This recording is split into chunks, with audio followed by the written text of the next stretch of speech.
the Dominican College in Port Stewart in the Bar and the Gira Cup, which is a huge achievement for the boys. So huge congratulations to them, to all the school, and the pupils and etc. Jimmy McLaughlin, who's a coach, and others. So huge event for St John's and the Boar. And maybe Chair, if I submit the proper paperwork, if we could organise maybe even the Chair's reception just to bring the lads in for a bit of a celebration, just to mark their achievement, Chair. Thank you. Okay, thank you, Stephen. Okay, next on the agenda, we have apologies. So first I'm going to go, I'll give you a minute, Debbie. I'm going to go to Councillor Victor Warrington. Sorry, Victor. Thanks, Chair. Councillor Robert Irvine. Okay, thank you. And I'll go to Councillor Paul Robinson. Thank you, Chair. Councillor Hawkes, I think Councillor Mahon's online. Yeah, Councillor Mahon's online. Adam, Councillor McPhillips is online, so happy enough. Let's go to Stephen. Councillor Stephen Donnelly. Sorry, that's Josephine. Stephen Donnelly. Thank you. Councillor Riff's just running a little bit late, but he'll be here. Okay, thank you. Are you okay now, Debbie? Yeah, thank you. Come to you now. Okay, sorry, Debbie. Councillor Anbury, Donnelly and Podrick and Kelly. Okay, thank you. Thank you. And Councillor Deacon's online. So I'd also like to welcome Councillor Brock back. If some of you haven't been aware, Councillor Brock has been ill, and on your behalf, I did send her some flowers. So hopefully she'll be feeling fit to come back to the chamber. I do see she's joined us online, so you're welcome back, Elaine. Thank you. Thank you, and thank you to all for the flowers. I probably will be off for another wee while, but it's good to see you all. I know she's all a happy new year. Thank you very much. Okay, thank you, Elaine. So next, confirm and sign the minutes of the meeting, and I've already done that. So page by page, sorry. So page 1, this is for accuracy. Page 2, page 3, page 4, page 5, 6, page 7, page 8, page 9, page 10, page 11, page 12, page 13, page 14, page 15, page 16, 17, page 18, page 19, page 20. So proposer, Councillor Robinson, and seconded by Councillor Thompson. Thank you. Now get to declarations of interest. So any declarations of interest? None in the chamber and none online. And as usual, if you do become aware of something, you can let us know. So matters arising. So we're going to go page 1, page 2, page 3, page 4. Councillor Hayes. Yeah, thank you, Chair. I just wanted to talk about the meeting with Minister Nesbitt that we had. I'm sure many councillors have questions left over, so we had very limited time in the meeting, and frankly, he didn't answer all the questions, specifically on the women's health clinic in Lisnaskea. He completely skipped over any details and answered nothing. He just quite rudely said if we wanted to invest in women's health, we need to ask the Finance Minister. This was rude and childish, clearly demonstrated his lack of care or motivation to invest in women's health. And in this district, he is speaking and spoke on the day of health inequalities in one breath and dismissed women's health in another. So I still want a clear answer on whether he thinks it was fair to cut the funding by 50% to GP elective services, which this scheme comes under, without a rural impact assessment. And saying he wasn't the minister at the time isn't good enough. He needs to find out and look at the subject in more depth and look at the disproportionate effect it's had on this district, the most rural district across all councils, and give us his opinion on this. And hopefully, I'd like to know what he aims to do about women's health within the budget that he has already been allocated. And we all know it isn't enough. You know, all of the departments are going through the same issue with funding, but he's the only department still without a written plan so far. So I'd like to propose to write to him for answers on this, please, Chair. Thank you. So go to Councillor Byron McGrath. I was going to come on to someone else, but I can second that if you want. Okay, Councillor, I'm going to leave you then, and I'll come back to you then. Councillor Green, were you going to come in on the same matters? I'm going to put you. The second Nolan's proposal, but I suppose I just wanted a comment on the minister's visit. I suppose it was good to get him actually into the chamber. He had promised us 45 minutes. Usually when we get a minister down, we probably, if we're promised 45 minutes, we get about maybe an hour, maybe an hour and 10 minutes. Instead of that, we got 38 minutes. We were cut by 7 minutes on the promised time. I suppose the only consolation I have was that when he got up and stormed out, it wasn't myself that asked the question, it was Councillor Roof over there had asked the question that seemed to annoy him. So for once, I'm not taking the blame on this one. That's very good, Seamus. Councillor Dehan, online. Yeah, thank you, Chair. And I would like to support Councillor Hayes' proposal to get back to the Minister. I just really wanted to make a comment that on the afternoon of the 22nd of January, when the Minister visited Fermanagh Noma District Council, the Royal College of General Practitioners were hosting a conference in Fermanagh House. And the Minister did come and make some opening remarks at that conference, but didn't have time to take any questions. He reiterated his support of general practice, but again, you know, his get out clause appears to be, you know, funding permitting. And I think that, you know, the fact that women's health services in Lisnaskea have been so adversely affected by the funding cuts to GP elective services is totally unacceptable, because already the gynecological waiting times in the Western Trust are scandalously long. So it really is impacting adversely on patient care. And therefore, I do think it's appropriate if we ask directly the Minister what his proposals are to address women's health issues and the very, very long waiting lists to access women's health services. I should say as well, Chair, that at the consultation on the reconfiguration of hospital services, which was held in the Silver Birch Hotel, Omagh, week before last, there was still great emphasis on transformation and shift left, or the shifting away of service delivery from hospitals into the community and delivered by primary and community care. But unless that sector is very significantly funded and chronic underfunding addressed, that shift left, as it's currently proposed, will not work. So for that reason, you know, I feel that we need to correspond with the Minister and just ask him the questions Dr. Hayes, Councillor Hayes proposes, and also to ask him when is he going to address the shortfall in funding for general practice. Thank you, Chair. Thank you. So we'll go to Councillor Roof.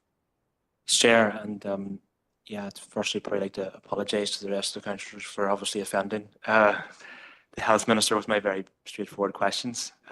Those 7 minutes, I'm sure, would have been very well used by some of the councillors in here. It was disappointing, I have to say, very disappointing how it ended in particular, but throughout there was a constant looking at the clock. There was staring at the walls, not really listening to questions at times. And certainly in the answers he gave to mine, it was clear he hadn't actually listened to the context of the questions. And one point, he completely blanked the question. And I'd be quite concerned that he isn't over his brief if he couldn't answer that question. It was pretty straightforward. I fully accept that he's got probably the hardest job in the country at the minute. There's no doubt about that. And I want to see him succeed, because if he succeeds, then we are all doing better.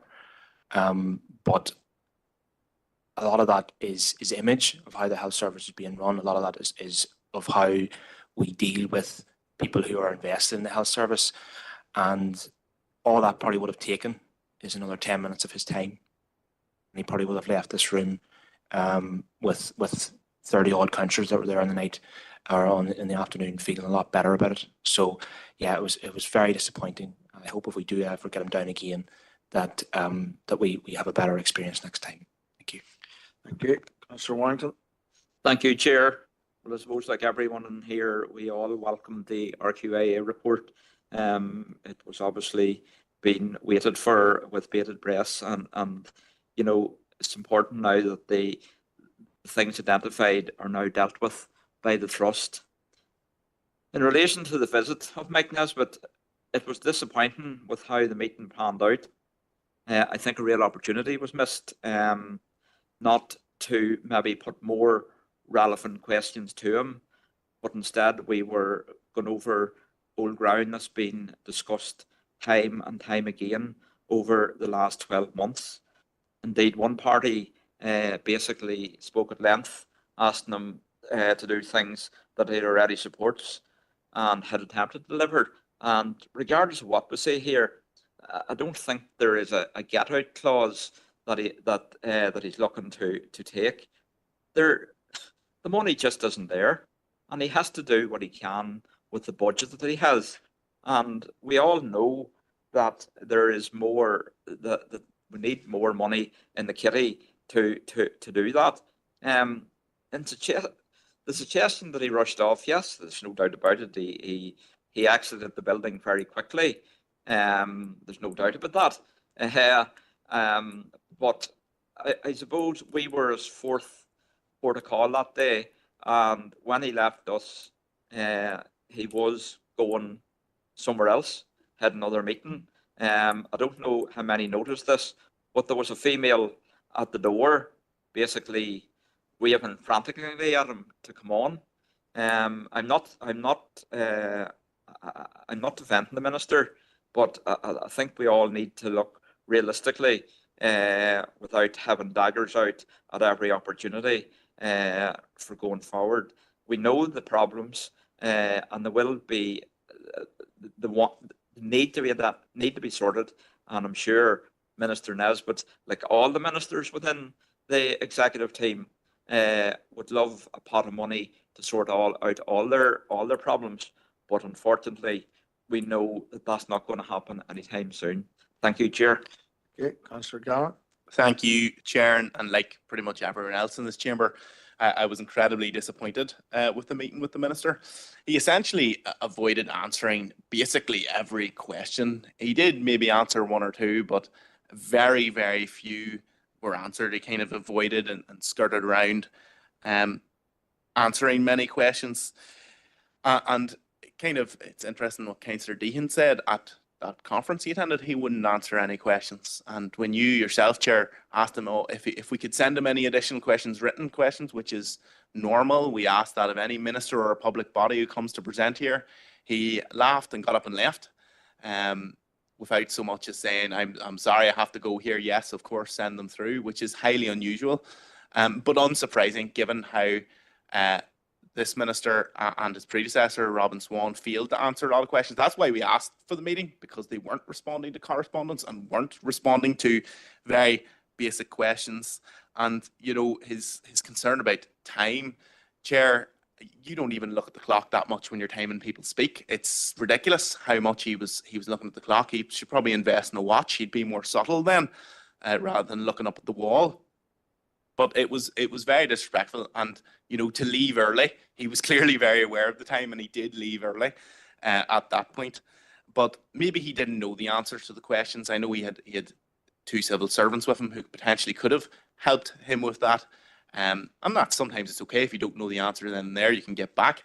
But I would be concerned, as Councillor Roof had said, is he completely over his brief? Because he had many of the questions in advance and the topics in advance. So you'd like to think he would have done the bare minimum and got himself ready beforehand. But I will point on one thing that Councillor Warrington said, rehashing old ground and going over old ground. This is an old ground because neither this minister or the previous minister responded to any questions or answered any questions. That's why we had the meeting in the first place. And if it offends Councillor Warrington, we are going to go over, and I'm sure every other councillor here will go over every bit of ground again and again until we get answers and until we get action for the people in this district and for the people who we represent. Because just because we've discussed it, we're not in charge of the health service, as much as I'm sure we'd all like to be and possibly do a better job than some people currently in charge of it. But we will continue to push these issues. So we will continue to push the issues, regardless of whether some people think it's old ground or not. Chair, thank you. Okay, Councillor Thomas O'Reilly. Thanks, Chair. I think we could go over old ground about the meeting for quite some time, but I suppose irregardless of the content of the meeting, there is a protocol in how you conduct yourself as a visitor to any council chamber.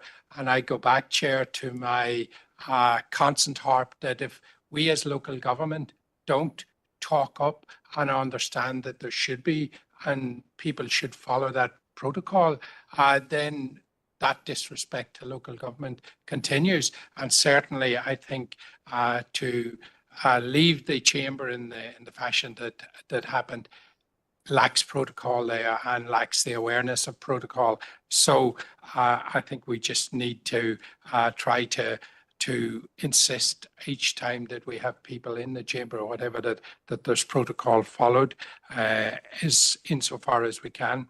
But that said, Chair, the real point of my intervention here is, I suppose, to support Nolene in her long running battle to try and get answers on women's health, particularly for the Erne East area and further afield. But in connection with that, we see the work progressing on the new health centre in Lisnaskea. Finally, work is taking shape. And I remember being on the working group for the new hospital. And I said then, as I say now, that the building that is going to be built, I have no doubt will be a fine building. The key to the delivery of health service in the area is the clinicians. And we have heard that there is going to be 16 doctors working out with allied health professionals and so on and so forth. I'm asking, proposing, Chair, that we would write to the Minister and look for a detailed plan on how this is going to actually be delivered. Because our build can happen relatively quickly now that it started, all things being well, but we're still in the problem many years later in the hospital of getting the clinicians on site. And we certainly don't want to be sitting here 10 years later with a very impressive building and still lacking clinicians to be able to go into it. And being able to attract clinicians, my second proposal, Chair, is that we would write to the policing board and to the chief constable to look at modernising the police station in Lisnaskea. We're going to have a brand new health centre, hopefully all things being well, possibility of a primary school going on, the Irish primary school going on the same site, and we have a big ironclad sheeted police station sitting right next door, cheek by jowl, which will detract enormously from it. I appreciate security considerations and all, but I think that we are moving, if not moved to a time now where the security profile of a police station can be more modernised. And I'm asking that we are proposing that we write with that to see if we can get Lisnaskea looking more in keeping in line with a new health centre, a new primary school sitting on the edge of town. That's my two proposals, Chair. Thank you, Thomas. Next we go to Councillor Barry McElduff. Thank you, Chair. The first thing I would say is I share Councillor Green's, frustration at having less time than was allocated. And I don't think the explanation that a party colleague is waiting to take the minister to another engagement. I think the health issues of this council area should always transcend and trump party political promotion. That's my point on that. I don't want to go too deep into that because we need to focus on the issues that have been described as, old issues being rehashed. There actually are health priorities. We take every opportunity to state our health priorities. And even though I didn't get the opportunity to ask questions or make points, I was satisfied that our group leader, Councillor Coyle, covered the really substantive issues that needed to be covered in her presentation on behalf of our group. So that's why Councillor Coyle will have spoken, at considerable length, because the priority issues had to be addressed. But had I got the opportunity to address the minister on that day, I wanted to emphasise the mental health unit. But in his reply on that one, he had said, and this is, I think, is disturbing. He said, it might not be on my watch. Now, I read into that, if Mike Nesbitt retains his position as health minister until 2027, he's effectively saying there won't be any substantive progress. And I would ask that we write to the minister to clarify that matter. What is the timeline for the delivery of the acute mental health unit in Omagh that has been promised for a decade now? So, might not be on my watch was a very telling phrase that the minister used. Also, I would have liked to have raised Avalon House and the short-term respite care facility, how it's going to be returned to its original usage as a short-term respite care centre, very, very necessary for families. And finally, I would ask that in a letter that we write to the minister, that we also include this ancillary point. It would be very, very helpful if the minister made an intervention on this, might take this. We have planned to have an Omagh Workhouse Memorial and at Woodside Avenue there. And there needs to be expedited a land transaction, a land lease between the Department of Health and the Western Health Trust to facilitate this happening. And we have housing associations, advisory group, waiting to help fund this project, which is wonderful. But one of those housing agencies is leaving Omagh in March and won't be able to contribute thereafter. So we're missing funding opportunities while this has been held up. So if our director, John Boyle, has anything further to say on that, it would be welcome, because our council has been lobbying the Department of Health. But I find it very, very mercurial trying to get a grip on when this land transaction is going to be completed to facilitate the building of the Omagh Workhouse Memorial. And there's a lot of stakeholders here, including the Omagh Heritage Forum. Thank you, Chair. Thank you. Next we go to Councillor Anthony Philly. Yeah, thanks, Chair. Yeah, I'd just like to second Councillor O'Reilly's proposal about listening ski and also Barry's proposal about writing letter back to the Health Minister. Thank you. Thank you. Next we go to Councillor Earl Thompson. Thank you very much, Chair. Well, I'm not going to drag this out, but I suppose on the day where we had the Health Minister at the Town Hall in Enniskillen, a lot has been said about how quickly he rushed off and everything else. But the question we did ask him, and Councillor McAduff's just referred to it, that I had the opportunity of asking him was about the mental health unit in Omagh. Now, my understanding is that information on that was to come back, and we haven't received it on our correspondence that I see. So maybe if we can reinforce that point, because this is ongoing for years, and we're looking at the Chief Executive here, this has been ongoing for years in this town, and no matter who the Health Minister was, and we deserve the answers of when that's going to happen. And I take on board what he said, that it might not be in his watch, but he looked at the civil servants at that time also. So, and they weren't going to come up with any answers. So I think that it's important that we get some answers ASAP on that. Thank you, Chair. Okay, thank you, Earl. Finally, we go to Councillor Debbie Coyle in the chamber. Thanks, yeah, Chair. I want to agree with what's been said, but I'm just a little bit annoyed that about the women's issues. I think people and the Minister has to understand that when the NHS was set up, it did not include care, women's health care, and women's health care in all its forms has been hard fought for.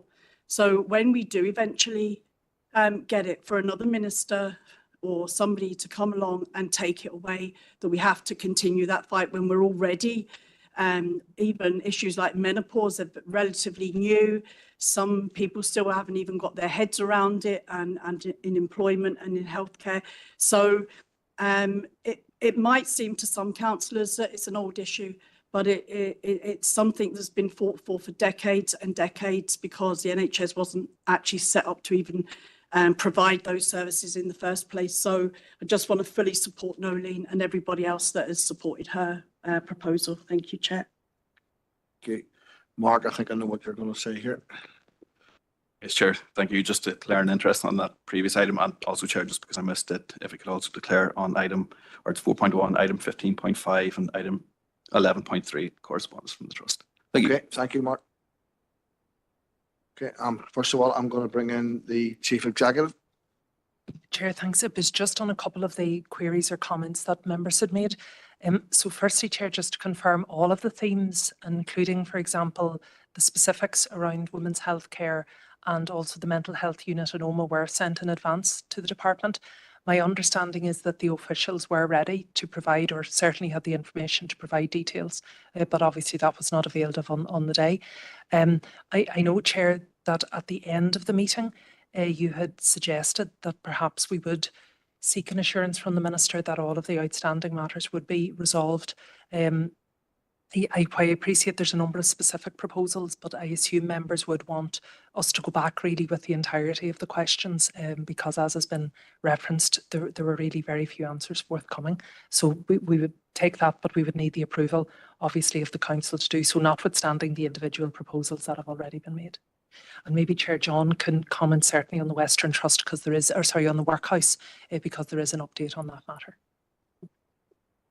Chair, yes, just in relation to Councillor Michael Duff's query on the lease arrangements in relation to OMA Workhouse, there will be correspondence which will be tabled at the RNC meeting next week in relation to that issue.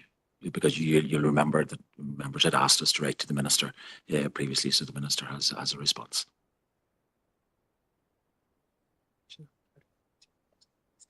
Okay, so you're happy enough we don't need to action that part? Thank you.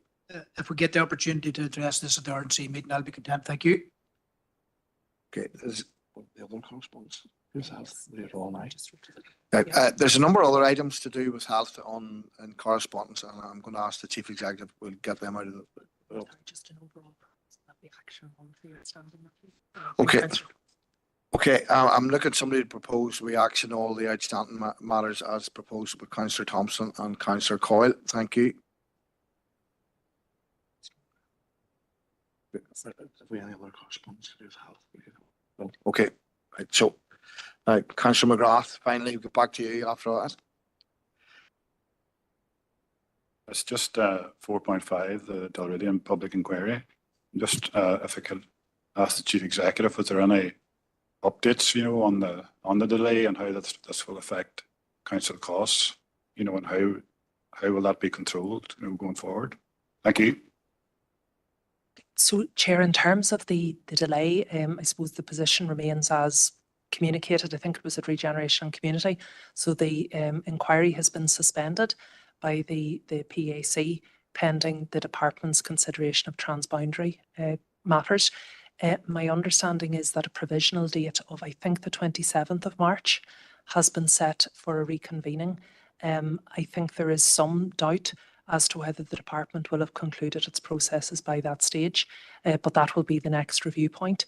In relation to the council's position, I suppose the only unknown at this point, Chair, is dependent on the transboundary issues. It's something obviously the council highlighted almost 12 months ago as a concern. We may wish to make representations in relation to any submissions that are made. So that's something that we have not previously costed. In terms of the actual other submissions, my assumption is that they are all held by the PAC and they will be considered when the inquiry reconvenes. If there are costs associated with the delay, I would imagine the consultant team would advise us of that and we would report in due course, but I haven't been notified of any to date. Thank you, Chief Executive. Next we'll go to Councillor Owens. Thank you, Chair. And it's on the back of Councillor McGrath's very pertinent question. I mean, I was just wondering, Chair, in terms of, appreciate with the delay now, we're going to push lots of the expenditure, I suspect, into the next financial year. So my question would be in terms of, and perhaps we should raise on Thursday night, but it's probably pretty relevant here now under this item, in terms of what does that look like in terms of a proposed council allocation for expenditure in the 25-26 accounting year? And then, Chair, I suppose whenever I've just got the floor, Chair, last month you will recall that I had asked about legal costs, and it was stated, the Chief Executive stated that, I mean, quite firmly, I thought, in terms of her belief that I'd never asked about legal costs before. And then I think the phrase was, my query kept changing, which is, I mean, it's her prerogative to use that phrase. But Chair, I mean, that simply wasn't the case. But just for the benefit of doubt, I went back and actually listened back to the 3rd of January or the 3rd of December meeting. During that public meeting, which is recorded, it's online, like all the meetings are, I asked about legal costs on 3 separate occasions. So it's simply not accurate to say that I've never inquired about legal costs. I mean, both written and verbally during open meetings, I've done it. So, Chair, I'm just wondering, would the top table like just to correct the record on that? Thank you. Okay, Councillor McCann. Thank you, Chair. I suppose I'd just to acknowledge our own planning team's contribution via the consultation in terms of the fans boundary issues. I know that we were robust in highlighting the importance of that, and unfortunately it wasn't followed through at the other end. So just to put that on the record, Chair. Thank you. Okay, thank you. Okay, Chair, so in relation to the costs, first of all, so the bulk of expenditure has obviously been undertaken to date because our assumption was that the inquiry would run and indeed be concluded before the end of this financial year. As I've outlined to Councillor McGrath, while there may be an element around the transboundary, which we're unaware of at this point in terms of rebuttal, my assumption is that the costs or the work that has been undertaken by our representatives, both legal and the other experts, will be valid and are retained by the PAC. In relation to the costs to date, I know, and the second item, Councillor Ovens had also referred to invoices and associated matters. So I think we're working on the basis of bringing a report next week to policy and resources in relation to those requests. In relation to the accuracy of records, no, I'm satisfied, Chair, and the minutes have been adopted as we have gone on. There is a mechanism should members wish to challenge accuracy, and it's not generally done a couple of months subsequent to meetings. Thank you. So page 6, page 7, Councillor O'Reilly. 6, Chair, you were just a bit fast there for me. For 4.6 tourism initiatives, and just that we were taking the opportunity yesterday when we met the North-South Ministerial Council to bring up a little bit of what they are working on their 12 strands of their work, and one of them obviously tourism there, Chair. And I suppose on the back of that, I had asked about Tourism Ireland and the work that they do, fed through by the 2 bodies looking after tourism, North and South then, and they market overseas. And Chair, I'm proposing that we would write to the Chief Executive of Tourism Ireland and ask that she might visit the council and give us some insight just on to Intertrade Ireland, because we're sort of blocked a little bit by the fact that they deal directly with tourism. They deal with Tourism NI and Falch Ireland, and we don't get an opportunity to engage directly there. So that's the first proposal, Chair, on it. And the second one that came up yesterday also was on the Intertrade Ireland, which links into the whole economy and tourism part of it all, but just what Intertrade Ireland can or cannot do for this council area directly. And I think businesses would welcome us to have a meeting with them to explore any opportunity there might be to give our businesses in the council area an opportunity to engage if that were possible. So that's the second one. And Chair, my third proposal is we have our tourism conference coming up on the 27th of February in the Killyhevlin, and heretofore the Minister, Conor Murphy, wasn't available to attend that conference, and maybe we would write to the new Minister, Keith Archibald, to see if she would be able to attend the conference and to be able to speak at the conference, and if not, that we would invite her as soon as possible to come down and meet with the council, and that we would have an opportunity to go over some of the tourism initiatives that we are trying to progress in this council area, Chair. Thank you. Thank you. Councillor Brown. Yeah, thanks very much, Chair. Yeah, I just want to second all three of Councillor O'Reilly's proposals there. Thank you. So, okay, so are we all agreed that we go ahead with Councillor O'Reilly's proposal, seconded by Councillor Brown? Great, thank you. So page 7, page 8.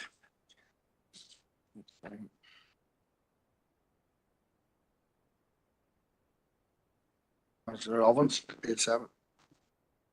Thank you, Chair. And yes, it's item 4.7 that sort of straddles pages 6 and 7. Chair, I mean, the Lakeland Forum, I'm going to raise it this meeting. I raised it last month. I'm going to raise it next month again. You know, people can sneer and say, well, there he goes again. But again, I make the point that it's by far the single biggest decision that this council term are going to take. And I mean, are we seriously going to let this meeting go through without even raising the forum once? I mean, Chair, can I ask the Chief Executive for an update on the project manager's report? It was late 2 months ago. It was late last month. Is it still late this month? Where are we with an investment decision being scheduled? How far away is it? Is it a number of weeks away? Is it still a number of months away? In terms of the immediate outlook for the forum, do we have a new proposed date for closure? And particularly, Chair, I mean, I'm certain, because people tell me that I run into, I've spoken to other councillors about this, so I am certain that the point that is often put to me in this chamber, that I and my party colleagues are the only people who are hearing concerns and objections to the forum, I'm certain that's not true anymore, because people are telling me they're talking to the political groups. I get the sense, Chair, that concern and momentum is growing within the public and business community about concerns about this cost, about this project, Chair. So I just want to put it on record again that I think we're heading down a totally unsustainable and unaffordable trajectory with this project. But Chair, I'd appreciate some clarity on those points raised initially. Thank you. I'll bring in Councillor Green. Groundhog Day, it was actually a good film, but a Groundhog Day in the chamber doesn't seem to be nearly as funny, because Councillor Ovens is beating his drum every month, every meeting. I haven't heard anybody coming to me with concerns about this project. In fact, anybody that has mentioned it to me has mentioned that at last Fermanagh is getting a state-of-the-art facility rather than a threw-together, patched-together second-class thing that it normally be. But the brass neck of Councillor Ovens, who is the PA of the Health Minister, who has stacked up 25 million in consultancy fees for the Belfast Children's Hospital, which was estimated to be going to cost £223 million originally. It's up to over 600 million now under his stewardship. The brass neck I'm almost speechless, and for me, that is quite saying something. So McCann. Yeah, thank you, Chair. Well, I also have been contacted about the Lakeland Forum, and it's along the lines of, well, when's the work going to start? And the people looking forward to having this brand new facility in the town. And it just seems to me that the ambition of Councillor Ovens for the county town of Fermanagh is that there's no leisure centre. That's what it seems to be, that he wants to just have no facility in this town, you know. So it's bewildering, really, you know. The argument's been well thrashed out week in, week out. And, you know, listen, he can raise the issue, he's entitled to do so as a councillor, but it's been thrashed out, you know, and leave it at that, Chair. Thank you. Chief Executive. Chair, so I've received, or I should say we've received what's been described as a final draft from the project managers. That's with us for arithmetical and other checking, which would be the norm. That is with our team at the moment, will be returned to the project managers for them to issue a final report.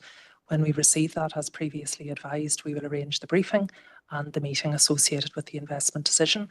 In terms of Councillor Ovens' comments, will that be weeks, months or whatever? My expectation is yes, that will be within weeks. We had already advised members that we would be giving them a briefing followed by information in advance. In relation to the other comment, Chair, and I think it is again important for accuracy, we have not taken any investment decision. We are not on an unsustainable financial trajectory. We are not taking any irrational or other decisions, but to suggest that we are is completely inaccurate. You've already spoken on this, Mark. I'm not going to go. We spent 40 minutes last time on this. Appreciate that, Chair, and it will be very brief. I mean, I do welcome the fact that the project manager's report has been submitted. That's a very important part of this next process. So just as soon as it's shared with councillors, the better. So just two queries, Chair, in terms of previously I'd raised about the prospect of that paper and the full business case being shared with councillors outside of the normal sort of 3 or 4 working day pattern of business, in terms of, because these are very significant documents, very lengthy documents. So the Chief Executive, I think, advised that you go away to get advice on that, just in relation to how it stacks up with standards. Would be useful to get clarity on that. And then finally, Chair, I mean, genuinely, I don't intend this to be open up into a big, wide debate, but Chair, I'd like to make a proposal tonight that before an investment decision is taken, that this council, this corporate council, books the hall in the Lakeland Forum, invites members of the public in to tell them what the proposal is, to tell them how much it's going to cost, to tell them how those costs are going to be financed, and to actually for once take some feedback based on accurate details and an accurate cost based primarily on what's in that project manager's report and what's within the full business case. I'd like to make that as a formal proposal, Chair. Thank you. Okay, I'll let the Chief Executive come in here first. Chair, just 2 items. I suppose to take the second item first, it's similar in nature to the consultation element that was referenced in the motion that was defeated. That is obviously within the 6-month time frame, so it's not something that can be revisited at this stage. Secondly, in relation to the provision of information, so it's directly contrary to standing orders, which I advised at the time. I did say I was taking some advice on that, and it is our intention that we will be able to share information with members outside of the statutory deadlines.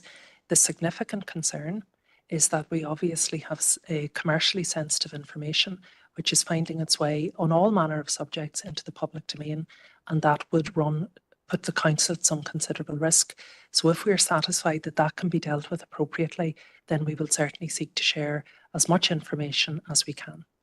What I think it's important to say, Chair, is that all information that members require to take the investment decision will be available to them within the requisite time, that there will also be the detailed work through in terms of the briefing and associated engagement that takes place as part of that. Okay, so Victor, there has been an extensive debate on this. I'm going to let you in briefly here, but I haven't been in yet. You know, this is, and it will be very brief. I'm always brief. Yeah. First of all, certain councillors seems to think in here that it is okay to slag off another councillor's position within our health department and bring up something that has no relevance to the discussion that we're having here. So just put that. And as for Councillor Robbins' proposal, I don't think it's not, it's a proposal that isn't going to cause a big debate. There's individuals out there who, I suppose the argument will be there was a consultation on it. We spoke about that very recently. Not everybody, or probably the vast percentage of people don't answer consultations. So it probably will not be a bad idea to maybe let the public know in an open meeting. So I'll second Councillor Robbins' proposal. Thank you, Chair. Mr. Barton. Thank you very much. Thank you. And again, I'll be brief, but it's just, I do think the public have a right to know. The costs have gone up and up and up and have exceeded quite, have exceeded what was originally. Sorry, Rosemary, stop a second. Chair, I'm sorry, this is real speculation and innuendo. We have no financial disinvestment or decision before members this evening. Members, respectfully, I don't know where they're getting their information from. It is not informed. It is not detailed. We're making all manner of allegations here, and it is not accurate. Okay, can I just ask that the public are informed accurately then through some form of meeting? Thank you. Thank you, Rosemary. Councillor Green, I'll let Councillor Robbins in briefly. I'm going to let you in briefly. Thank you. And I suppose on the same type of subject, but I'm wondering, will Councillor Robbins book a large hall in Belfast and invite the people in to question the 223 million up to 600 million? Will he do that? Will he commit to that now with his other? And will he be able to justify to that, maybe the Ulster Hall or something, would he be able to justify the 25 million already spent on consultancy fees? Consultancy fees now, considering what Councillor Robbins just talk about every month here. So I'm hoping now for transparency and all, because we know his boss wasn't that fond of it there the last day he was here. He bolted out through the door. He went past me that much, and he fell in my chair with the wind of him.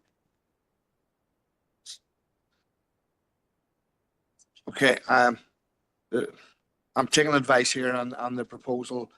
Cannot be accepted. It's still within the 6 months. So it's a similar proposal to what the motion was.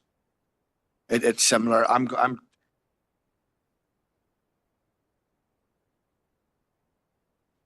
I've ruled on it at this stage. We'll have to wait till we have the information in front of us. Okay, so page 7, page 8, page 9. Chair, just in relation to page 9, on item 410, this is in relation to the correspondence that was sent to each of the both the Executive Office and the Northern Ireland Assembly party leaders, and this is in relation to the ring fencing from the block grant to support farmers and farm families.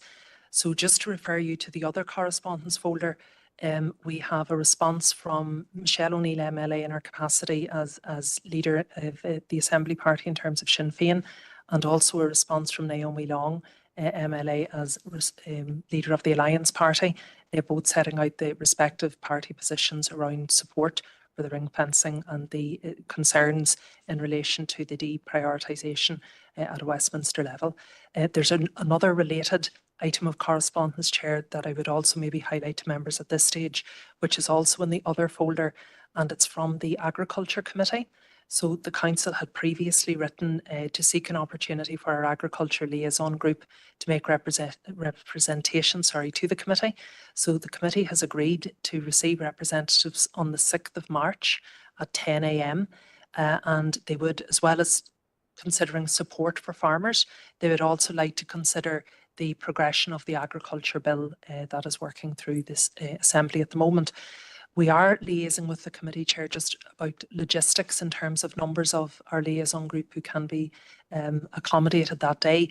But in the first instance, it would be, well, firstly to note the correspondence from Michelle O'Neill and Naomi Long, but also then to seek approval that we accept the offer of the 6th of March for the Agriculture Liaison Group, please, Chair. Okay. Thank you. Thanks, Rob. Opposed to adoption and Councillor Rainey and Councillor Deehan. Supported, Chair. Thank you. Do we need to take proposals now? Councillor Green. Yeah, I would like to welcome the correspondence from Michelle O'Neill in relation to the ring fencing of the farm budget. It's very encouraging that, so I'd like to welcome that. Thank you. So page 10, page 11, page 12, page 13, page 14, page 15.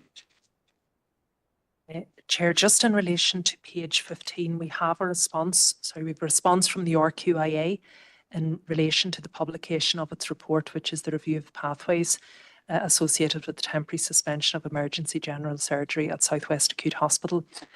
So while the response doesn't really speculate on the reason for the non-publication or the delay in publication, I should say, of the report, the representative chief executive has advised her willingness to meet with the health subcommittee. And that was a commitment they had given us some months ago, Chair, when the review was underway. We have been liaising with RQIA today, as we do have a scheduled meeting of the health subcommittee towards the end of February. So we just haven't received formal confirmation yet, Chair, that they are available for that meeting, but we're working on the basis that they are. So subject to their availability, we will include them if members are content at the February health subcommittee meeting. And if they are not available, we would look to arrange a further date for an engagement with the RQIA. Content. So looking at a proposal in a second. Councillor Gannon, Councillor Warrington, all agreed? Thank you. So page 16, page 17, page 18, page 19. Just on page 19, Chair, at the bottom of the page, we have a response from CCMS in relation to the council's previous letters seeking a meeting. So really the CCMS have set out the decision-making process in relation to Chumry Primary School and its closure, and have advised that it would be inappropriate to meet with the council on this subject. Councillor Stephen McCann, as usual, very disappointing for the CCMS. That's their standard letter that we got back from them now. Councillor McCann. Yes, thank you, Chair, and absolutely right. Very disappointing. And it's just worth noting that it took 3 attempts from this council to get an actual response from CCMS to tell us that they weren't going to meet us. I think it's completely unacceptable. You know, I think the refusal to meet this council in relation to such a very important issue impacting families in Dromore and even wider West Tyrone is unacceptable. We've got legitimate questions in relation to the role that CCMS has in the decision to close Chumry Primary School, and I think it's only fair as elected representatives that we have the opportunity to ask the CCMS face-to-face these questions and just engage in a conversation. In the letter, it says that the CCMS has got no authority to reverse or to alter such a decision, and indeed is legally obligated to implement this decision. It would be therefore inappropriate for CCMS to meet with your council. But in relation to St Mary's School at 5 Mile Town, the CCMS did backtrack on their decision on a proposal to close that school when faced with threat of legal action by parents and by others. So I think that raises questions in terms of the inconsistencies being taken in relation to Chumry.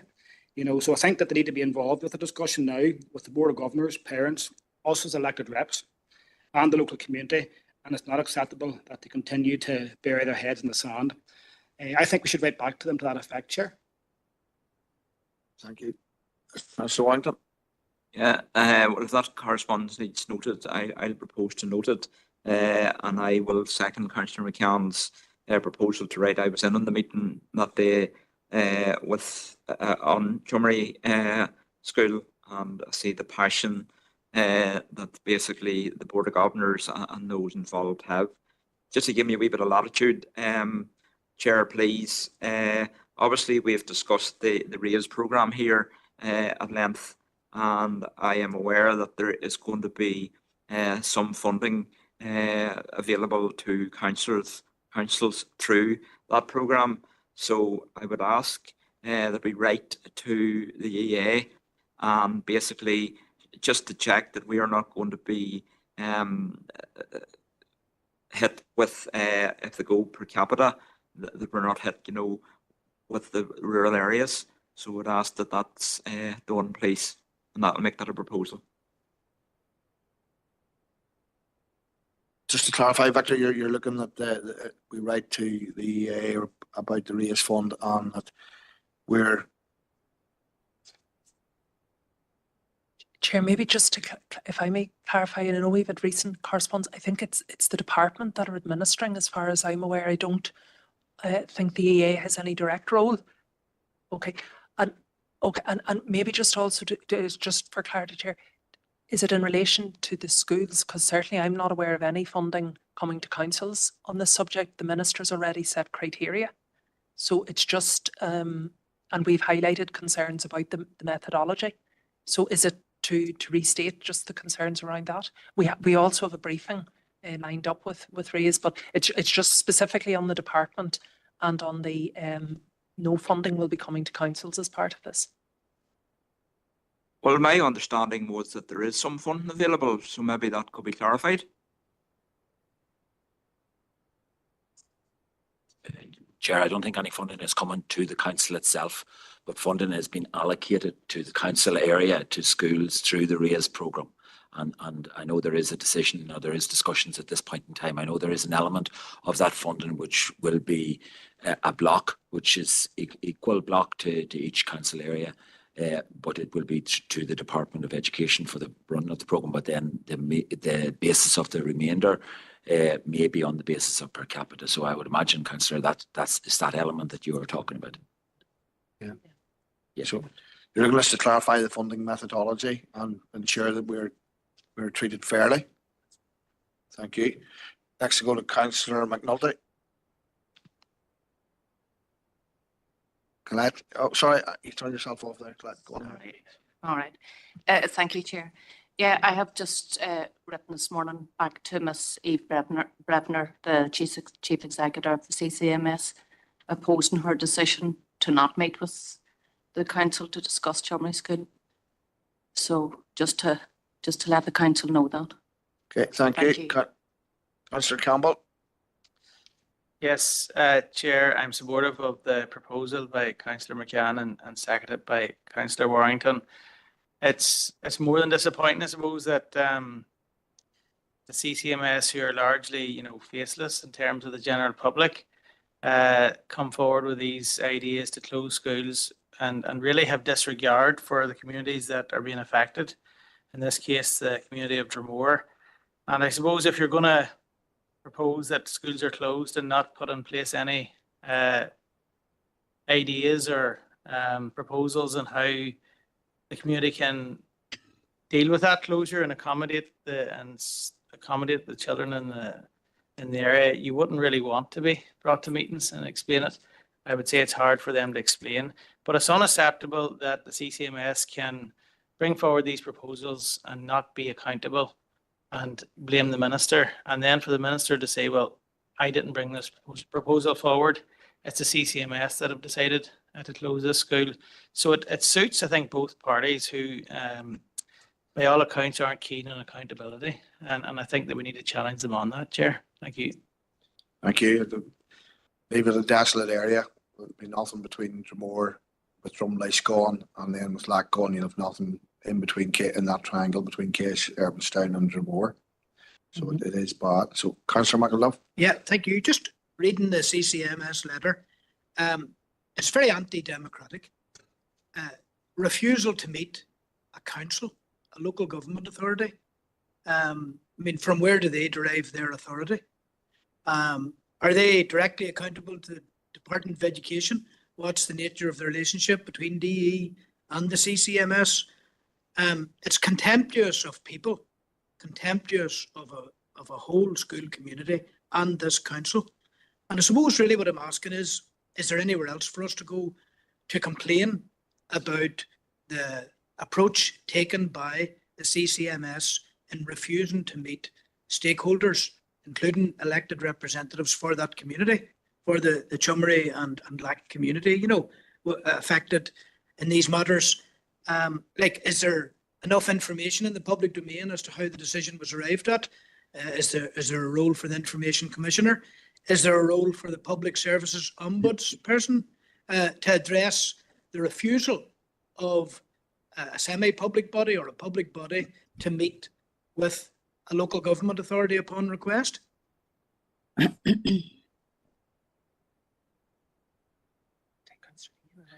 Councillor Deegan, if you want to come in there and then. Yeah, thank you. Well, I want to support Councillor McCann's proposal. This is very concerning, Chair. You know, the ongoing assault on our rural communities through our rural schools. And we all know as individual councillors the contribution that schools like Chummery, like Lack and countless others have made to the viability of their various communities.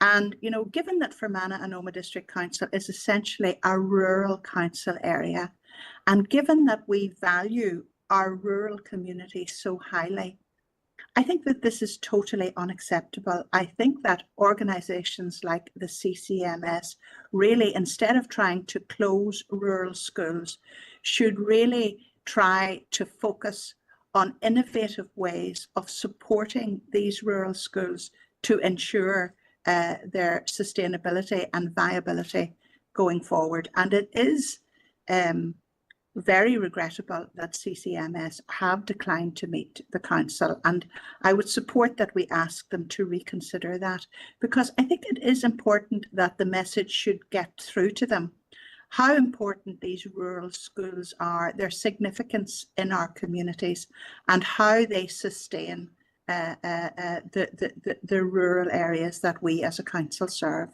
So certainly supportive of the proposals, Chair. Thank you. Thank you, Councillor Deegan. I'm going to bring the Chief Executive in now. Sorry, thank you, Chair. I suppose just in a couple of the comments that were made in relation to the information and perhaps what we could do, and obviously members have expressed their concern about the unwillingness to date to meet. So to the best of my knowledge, Chair, we haven't ever asked about all of so essentially the information that informed the decision for closure. So we certainly could write and ask for all of that information to be disclosed. And that in the event that information, for example, for whatever reason was withheld, it would be at that point that we would seek to appeal and go to the Information Commissioner.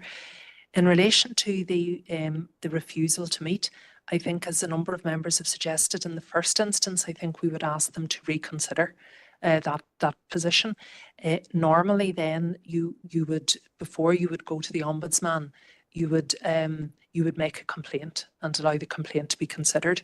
So I think, I suppose in any normal setting, we would probably ask firstly to reconsider, and if that was not successful, we would then pursue a complaint and potentially onwards to the Ombudsman if that was unsatisfactorily addressed, and in parallel that we would seek a release of all information that has led up to this point, and then that informed the final decision-making process. Going to allow you back in again, Councillor McAuliffe. Yeah, thank you, Chair. Just to ask Councillor McCann if he would consider adopting those steps as part of his wider proposal. Okay, yeah, and Councillor Warrington, you'll be happy, yeah. Councillor Barton. I just want to second Victor's proposal on the raise issue. Okay, thank you. That tidies it all up for me. So you've heard the proposal by Councillor McCann, seconded by Councillor Warrington, and with various modifications that we go back to the CCMS to seek further information on the meeting. We all agreed. And we heard Councillor Warrington's proposal to write to raise to establish just how they are distributing the methodology between for delivering funds, and if we won't be discriminated against with our population size. All agreed. Thank you. So next, the last. So, Chair, just on page 20, we have a letter from the Minister of Education, and this was in relation to Lack Primary School. And again, the council had asked that the minister would reconsider the decision to close LAC in August of this year. The minister has responded, I suppose just restating his position and advising that the decision will not be reconsidered. Councillor Barton. Thank you very much. Thank you. And as chair of LAC Primary School, this is disappointing. Again, he has not given any reconsideration to the school. But one or two things, it does make one query the benefits of a statutory objection period. As far as I'm aware, most of the reply or most of the communication during that time was against the closure of the school. So really, what benefit is there in a statutory objection period when the proposal for a closure of a school comes about? I just ask and question that. And the second thing, during that time, EA, Education Authority, were to speak with parents during that time, during this period of time, and not once did they meet them face to face. They always met them behind the screen speaking through Zoom meetings, etc., etc. Never did they come into the school to speak with parents on a face-to-face meeting. However, I know recently, since the school has got word that it's closing, they have come into the school, but during that consultation period, never once did they, and that angered and annoyed many of the parents in the area. And the third thing I want to say, just in relation to the closing of the school, I hope now the EA will give the pupils their wish in relation to whatever school they wish to attend and pay consideration to that. Thank you. Do you want to make a proposal around that third one there? Yes, I wish to propose that they give those pupils, pay attention to what the pupils' request is, because it was not their request to close the school. Okay, thank you. And Councillor Mahan. Yes, Chair, I'm quite happy to second Rose's proposal there at the end. Thank you. Okay, thank you, David. So,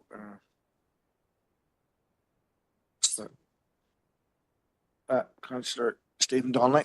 Yeah, Chair, just off the back of that proposal, I would just have to declare my usual interest as a board member. Okay, thank you. So,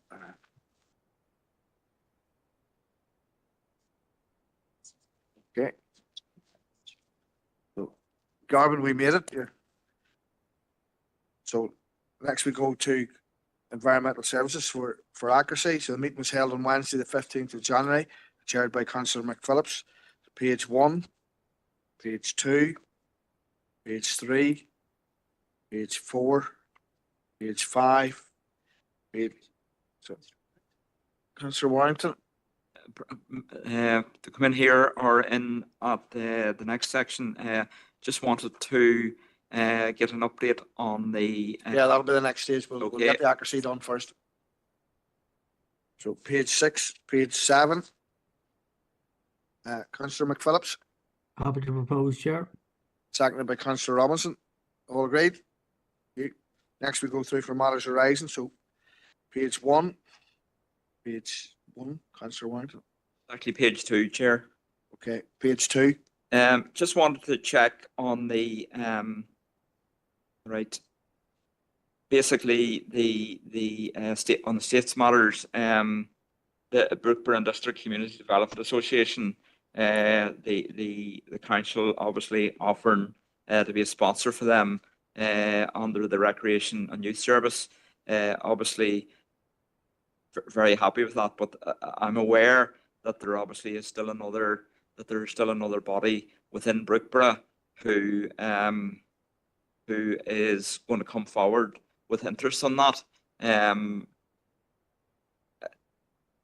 I right in saying that the council can only sponsor one group in this, and if the Elim Church wanted to sponsor they would have to look outside of the council. Yeah, Chief Executive. Thank you. So maybe Chair, just take one step backwards. So in relation firstly to the community asset transfer scheme, which is the land in question, the council issued 2 letters of support a number of months ago. Subsequently, we received a request from Brookbrook Community Development Association to act as project sponsor. One of the requirements in relation to acting as a role of project sponsor is for whichever public sector body, in this case the council, being asked to take on the role is to have the appropriate vires or powers to intervene. So therefore a business case and associated matters are required to be submitted. So that was submitted and was considered at committee last month. It'd be very unusual for the council to act, or indeed any public body to act as a sponsor body for more than one project for the same site, because essentially you are not confirming that you're confirming multiple viable uses. So it would be the norm and good governance that we would accept only project sponsor for any one project.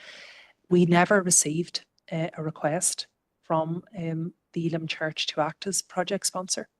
Yesterday afternoon, we received a copy of the correspondence that the group had been sent in November from the Department for Infrastructure, asking them or advising them to engage with Development Trust Northern Ireland, who would be the voluntary agency who works with groups to develop a business plan.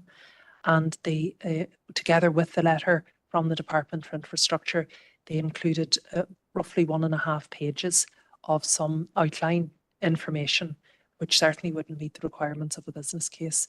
But the information on it, Chair, would indicate that even if a business case had been forthcoming, it would not have met our legal test in relation to the Youth and Recreation Order. Thank you.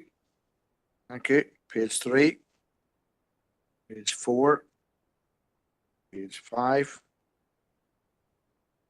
Page 5, Councillor Owens. Sorry, Chair, it was actually in relation to page 3, item 6.1, the local authority municipal waste management statistics. I mean, Chair, this council, and it's done again so tonight, which is its right, often talks about things that are outside of the direct control or remit of the council. So, Chair, I think it would be entirely remiss of me if I didn't raise this, the matter of the ongoing disruption to waste management again tonight. I was at a community meeting last night in Erne West. It was the first point, it was the first question that was raised of me in terms of the number of brown bins that have been missed, or the brown food caddies rather. So, Chair, just this afternoon before coming to this meeting, I had a quick look. In the last 8 days, so it's now Tuesday night, so from last Monday morning, this council has missed 20 routes. So that's 20 routes, mine included, it should be added. And I mean, I'm no different than any other household. You know, we have young kids, we have lots of food waste. You know, and putting that waste into the green bin is simply heaping additional cost and avoidable cost onto this council as a corporate body. And again, Chair, I go on the record and say, it's absolutely not the fault of the staff. I mean, our waste management staff can't be applauded enough, but there is a major problem in terms of how this council corporately is approaching this issue. It is not sometimes, as we're led to believe, solely down to task and finish. I've been long enough on the council now to came to that conclusion quite a while ago, that this is not solely a task and finish issue. There are other issues at hand in terms of if someone rings in sick or if someone takes annual leave, which they're absolutely contractually entitled to. This council doesn't have the fail-safe to ensure that lorries or even household recycling centres, which again, I noted another email this evening, talked about ongoing disruption. So, Chair, just going back to the point, 20 routes missed in the last 8 days, an awful lot of people on those routes, 8 of those routes were in Erne West. So it disproportionately impacts my area and the other Erne West councillors' areas. Chair, my question, and it's a fairly basic one, when are we going to get to grips with this issue? This is going on, and it seems to be worse now than ever. I mean, I saw a notification the other day that I think there were 5 routes in one day that were missed.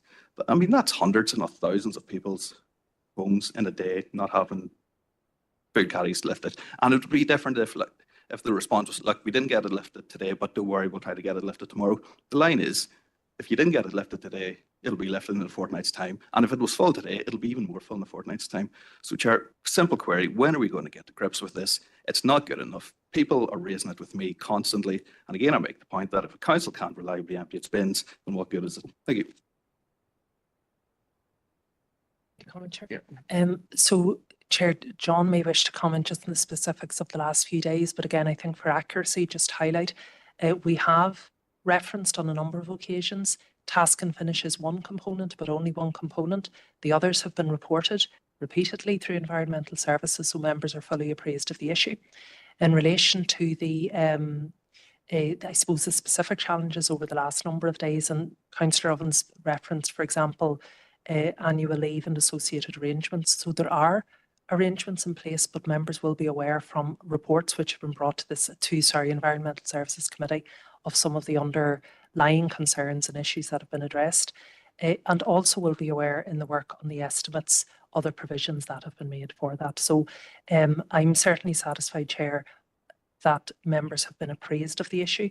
I appreciate Councillor Ovens may not be on the committee in question, but he does, of course, have access to the papers. Councillor Philly, John Philly, that is. Thank you, Chair. Yeah, I've kind of got 2 points just to make on this.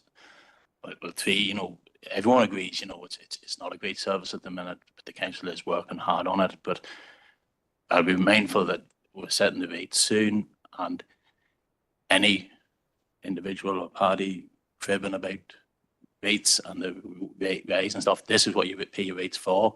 And maybe sometimes you have to bite the bullet and increase the rates a wee bit for things like this, so this thing can be sorted out. So hopefully the people who complain week in, week out about stuff won't be complaining then in a couple of days' time.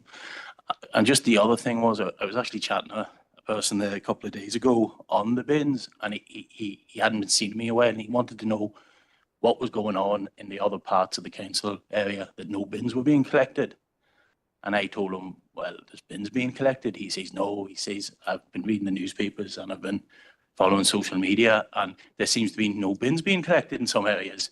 And I says, no. I says, a couple of times a week, sometimes the brown caddy bin isn't being lifted. And he says, well, the way I was reading it, he says, I actually generally thought bins weren't being collected.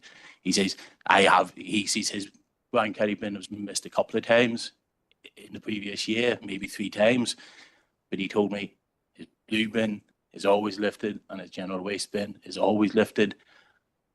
And he counted it up, 78 bin collections a year, 52 of them, when talking about the 2 bigger bins, always collected unless there's a storm or something like that there, and it is rearranged to be collected. And then maybe 3 or 4, so we reckon 75 out of 78 bin collections isn't that bad. And he then said it was the definition of a first world problem. And I had to put him over and ask him, like, what exactly he meant by that. He says, well, you watch the news at night and you see children being killed in Gaza. You see sub-Saharan Africa, civil wars and famine and drought. And then you read local newspaper and he says, that's what a definition of a first world problem is. Thank you. Sir, sorry, it's Councillor Gannon's lights on first. I'll come back to you, Councillor Barton. Thank you, Chair. So on this, I appreciate the Chief Executive's comments, and I appreciate private conversations that we've had in other meetings and stuff about this issue. But I really do agree with Councillor Ovens on this, that it isn't good enough. I've said it before that the bin collection, and whilst I acknowledge Councillor Feely's points that the green/black bin and the blue bins are nearly always collected, apart from in particular exceptional circumstance. But I know of many households in Iron West, for example, that haven't had their caddy picked up repeatedly over weeks, and that does incur a cost to us, as laid out by Councillor Ovens, that could be avoidable.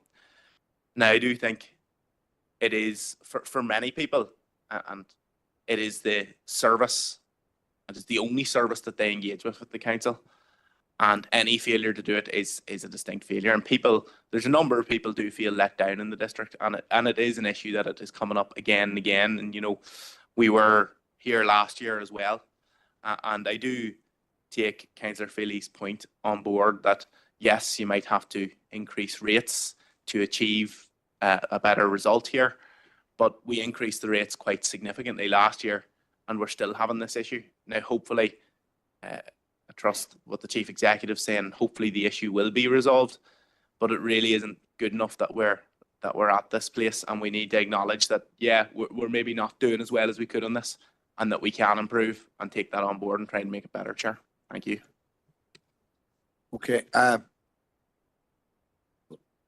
Councillor Barton, I want to hear you first. Thank you, Mr. Chairman. Just to reiterate and support Councillor Evans and what he has said in relation to the bins. Erin North also has had a problem over the past year, 6 months or so, with the emptying of bins. And I've had numerous complaints. And don't forget, in rural areas, this is very often the one service that they recognise as being provided by the council. And it's very specific that it's an issue and they feel let down by the council. But can I suggest, it has been mentioned about the importance of the emptying of the green and blue bins, and there doesn't seem to be a problem there. I know when the bins were rolled, the brown bin was rolled out, first of all, that it seemed to be just Enniskillen, Irvinstown and Listonskea. I'm speaking for County Fermanagh that received the brown bins. And I'm wondering, could consideration perhaps be given to the rolling out of brown bins, but large brown bins coming to the rural areas? I'm wondering if that's possible. And that might help to increase, have less problems in relation to the caddies. Yeah. Okay, thank you, Councillor Barton. Councillor Campbell, same issue. Fully support that if possible. I know that initially funding was accessed to provide the brown bins, and that could only go so far effectively. But I think just on the brown caddies, actually, I was going to come in. I mean, some pensioners actually, they're smaller, a lot smaller than the brown bin. But I have been contacted in the past, people that have struggled even with the size of those caddies. So I don't know if there's any possibility that the smaller caddy there could be a limited number with wheels for anybody that was having difficulty. Just bringing that bin out, because people like their independence, and that's important, and that's one small thing we could maybe do. Okay, I'm going to bring the Chief Executive back in.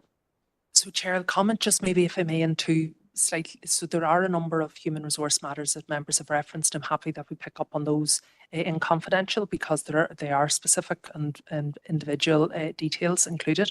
But to take the broad principles, and including regarding the arrangements more generally,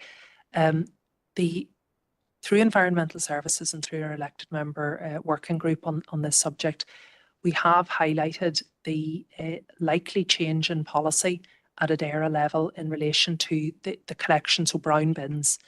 A decision was taken in and around 10, 12 years ago about food caddies, because essentially a grant programme and grant aid was available for the purchase of those. It was highlighted at that time that it was probably a short-term solution that was pending, again, a wider government policy decision.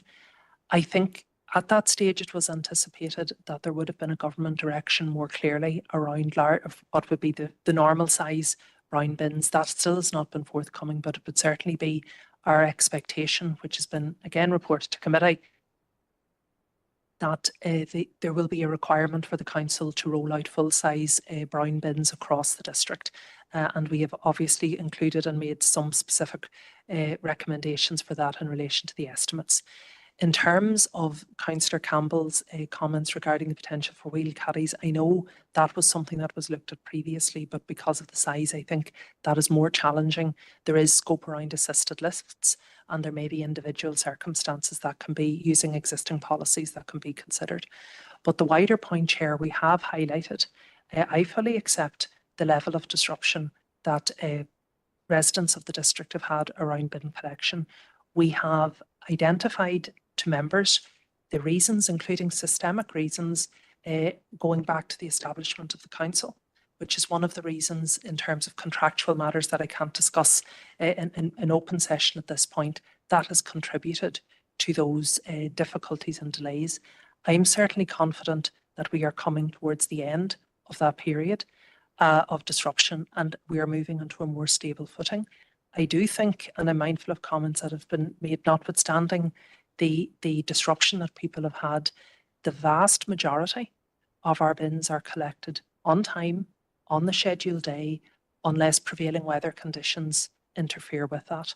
On occasions, we certainly do have disruption through sickness and other absence for our crews. At all opportunities, we seek to minimise those disruptions.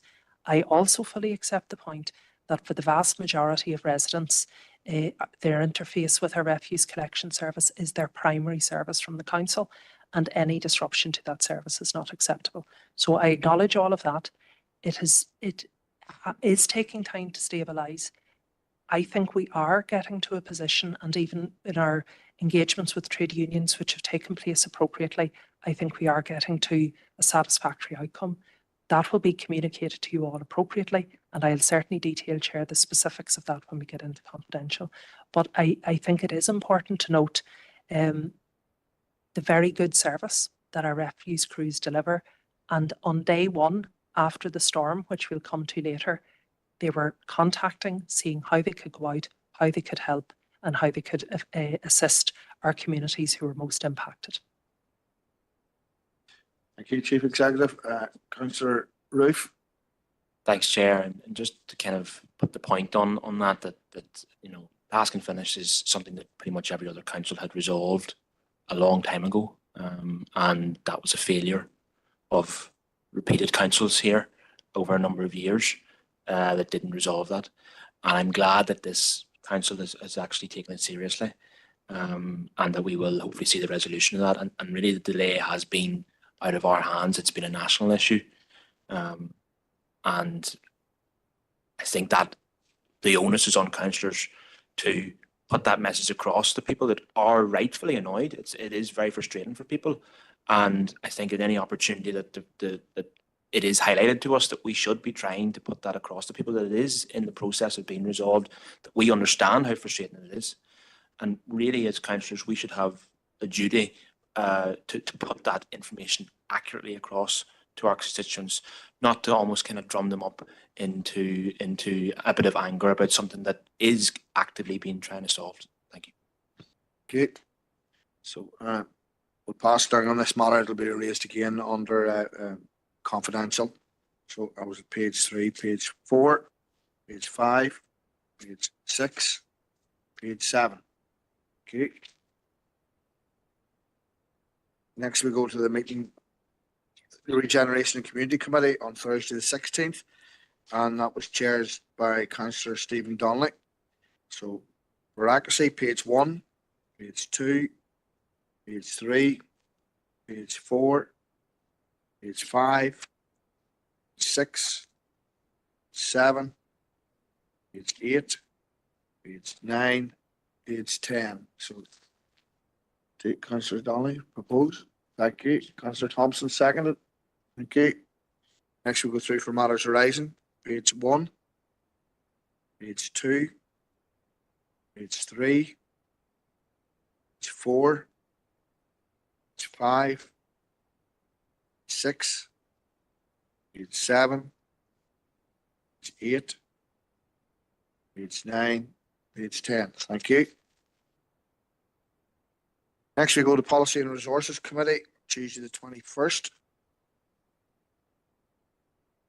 Councillor Warrington chaired.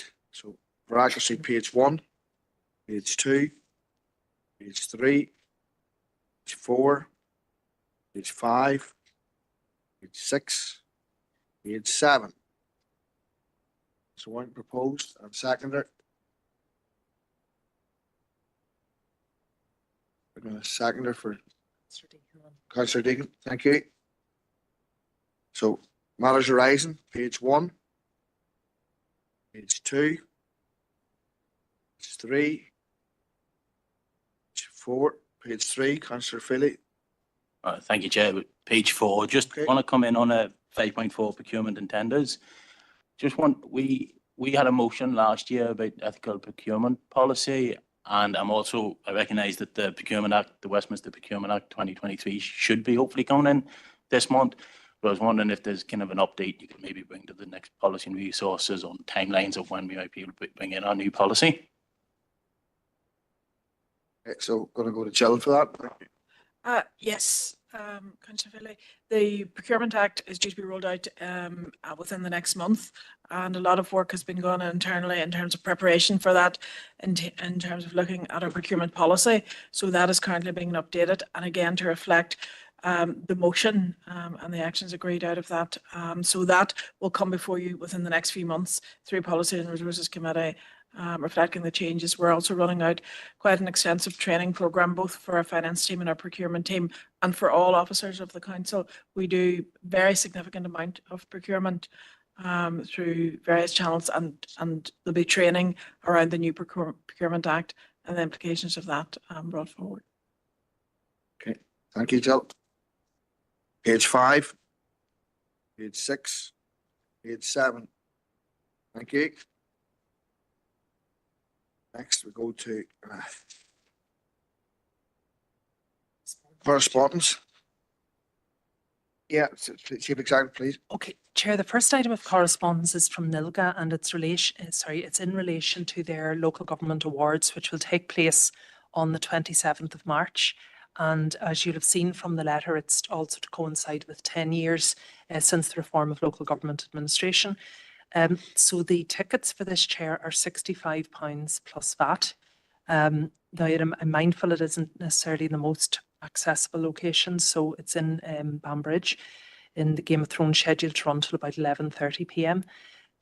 Chair, I'm not sure if members have had an opportunity to consider, or whether you would like I can liaise with maybe group leaders with a view to representation being sought for the dinner. It's obviously entirely, or we can agree it this evening, whichever you prefer.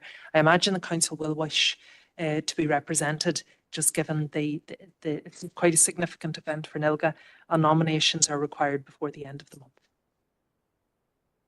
Okay, Councillor Thompson.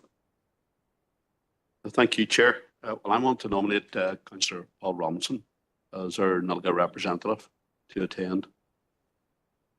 Okay, thank you, Councillor. You don't have to indicate tonight. You can come back to the Chief Executive later on, Councillor Coyle. Yeah, can I confirm tomorrow? Yeah. Is that okay? Thank you. Thank you. Councillor Warrington. Councillor Alan Rainey. Okay, thank you. Councillor McElduff. Thank you.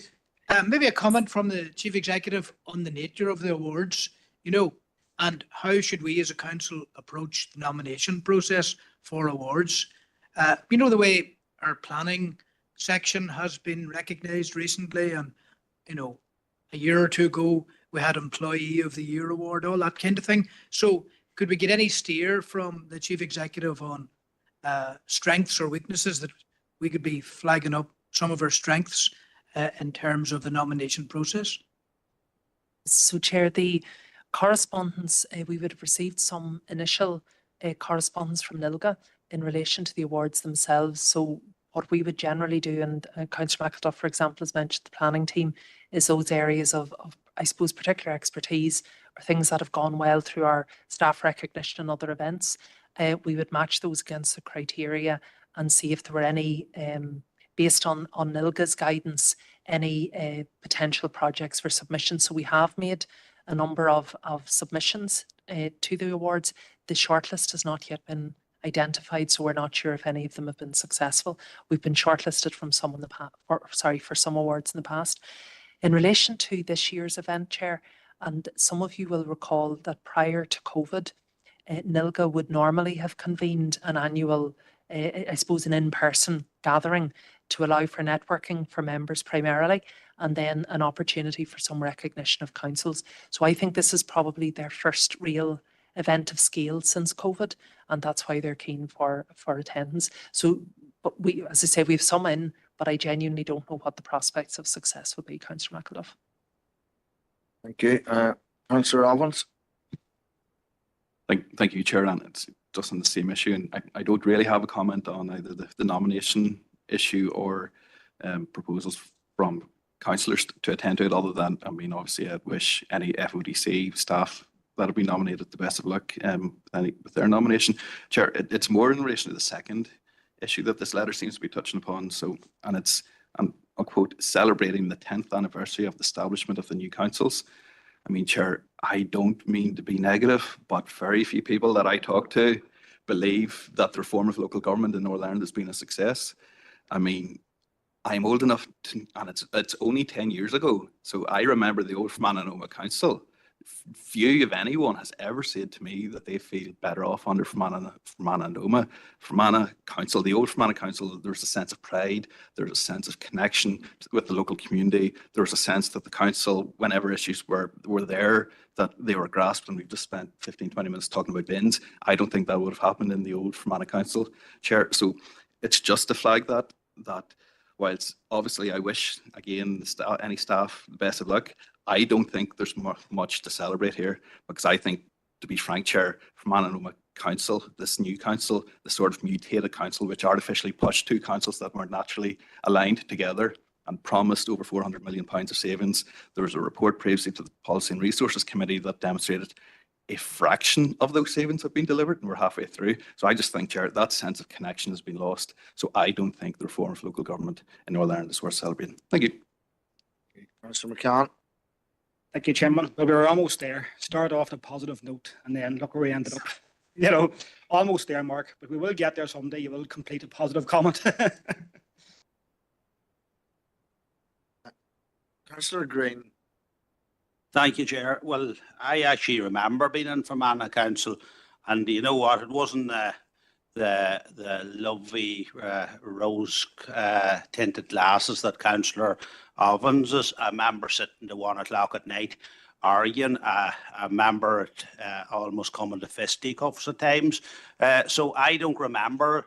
That was only within my own party. But I don't remember this vision or revisionist type of thing that Councillor Ovens has, and the fact that he wasn't there, I don't know how he can comment on it. But I suppose I was thinking about the rewards. If there was this is just a suggestion, I would suggest the officers and team that came up with the Lakeland Forum project and got £20 million from the British government on levelling up. I think a fantastic achievement. That'd be what I would suggest, maybe that way. You back in, Councillor McElduff? Yeah, just briefly. I was wondering if Councillor Ovens's position on local government is the corporate position of the Ulster Unionist Party, or is it his individual position? And politically, some of my colleagues have said that a lot of this attack and emphasis on the negative has coincided with the political growth of Sinn Féin, and that 21 out of 40 councillors, that a group of councillors are setting out to present everything in a negative light as if we're a failure on everything. Thank you. Thank you. I'm going to allow the Chief Executive to come in here. Chair, it's just, I think it's important that I put on the record, and while I understand any member may have their views, I think that's a shocking indictment for staff who have given 10 years of service, who contribute every day, day in, day out. Certainly your opinion is your own, councillor, but it is not reflected in the day-to-day service of the staff.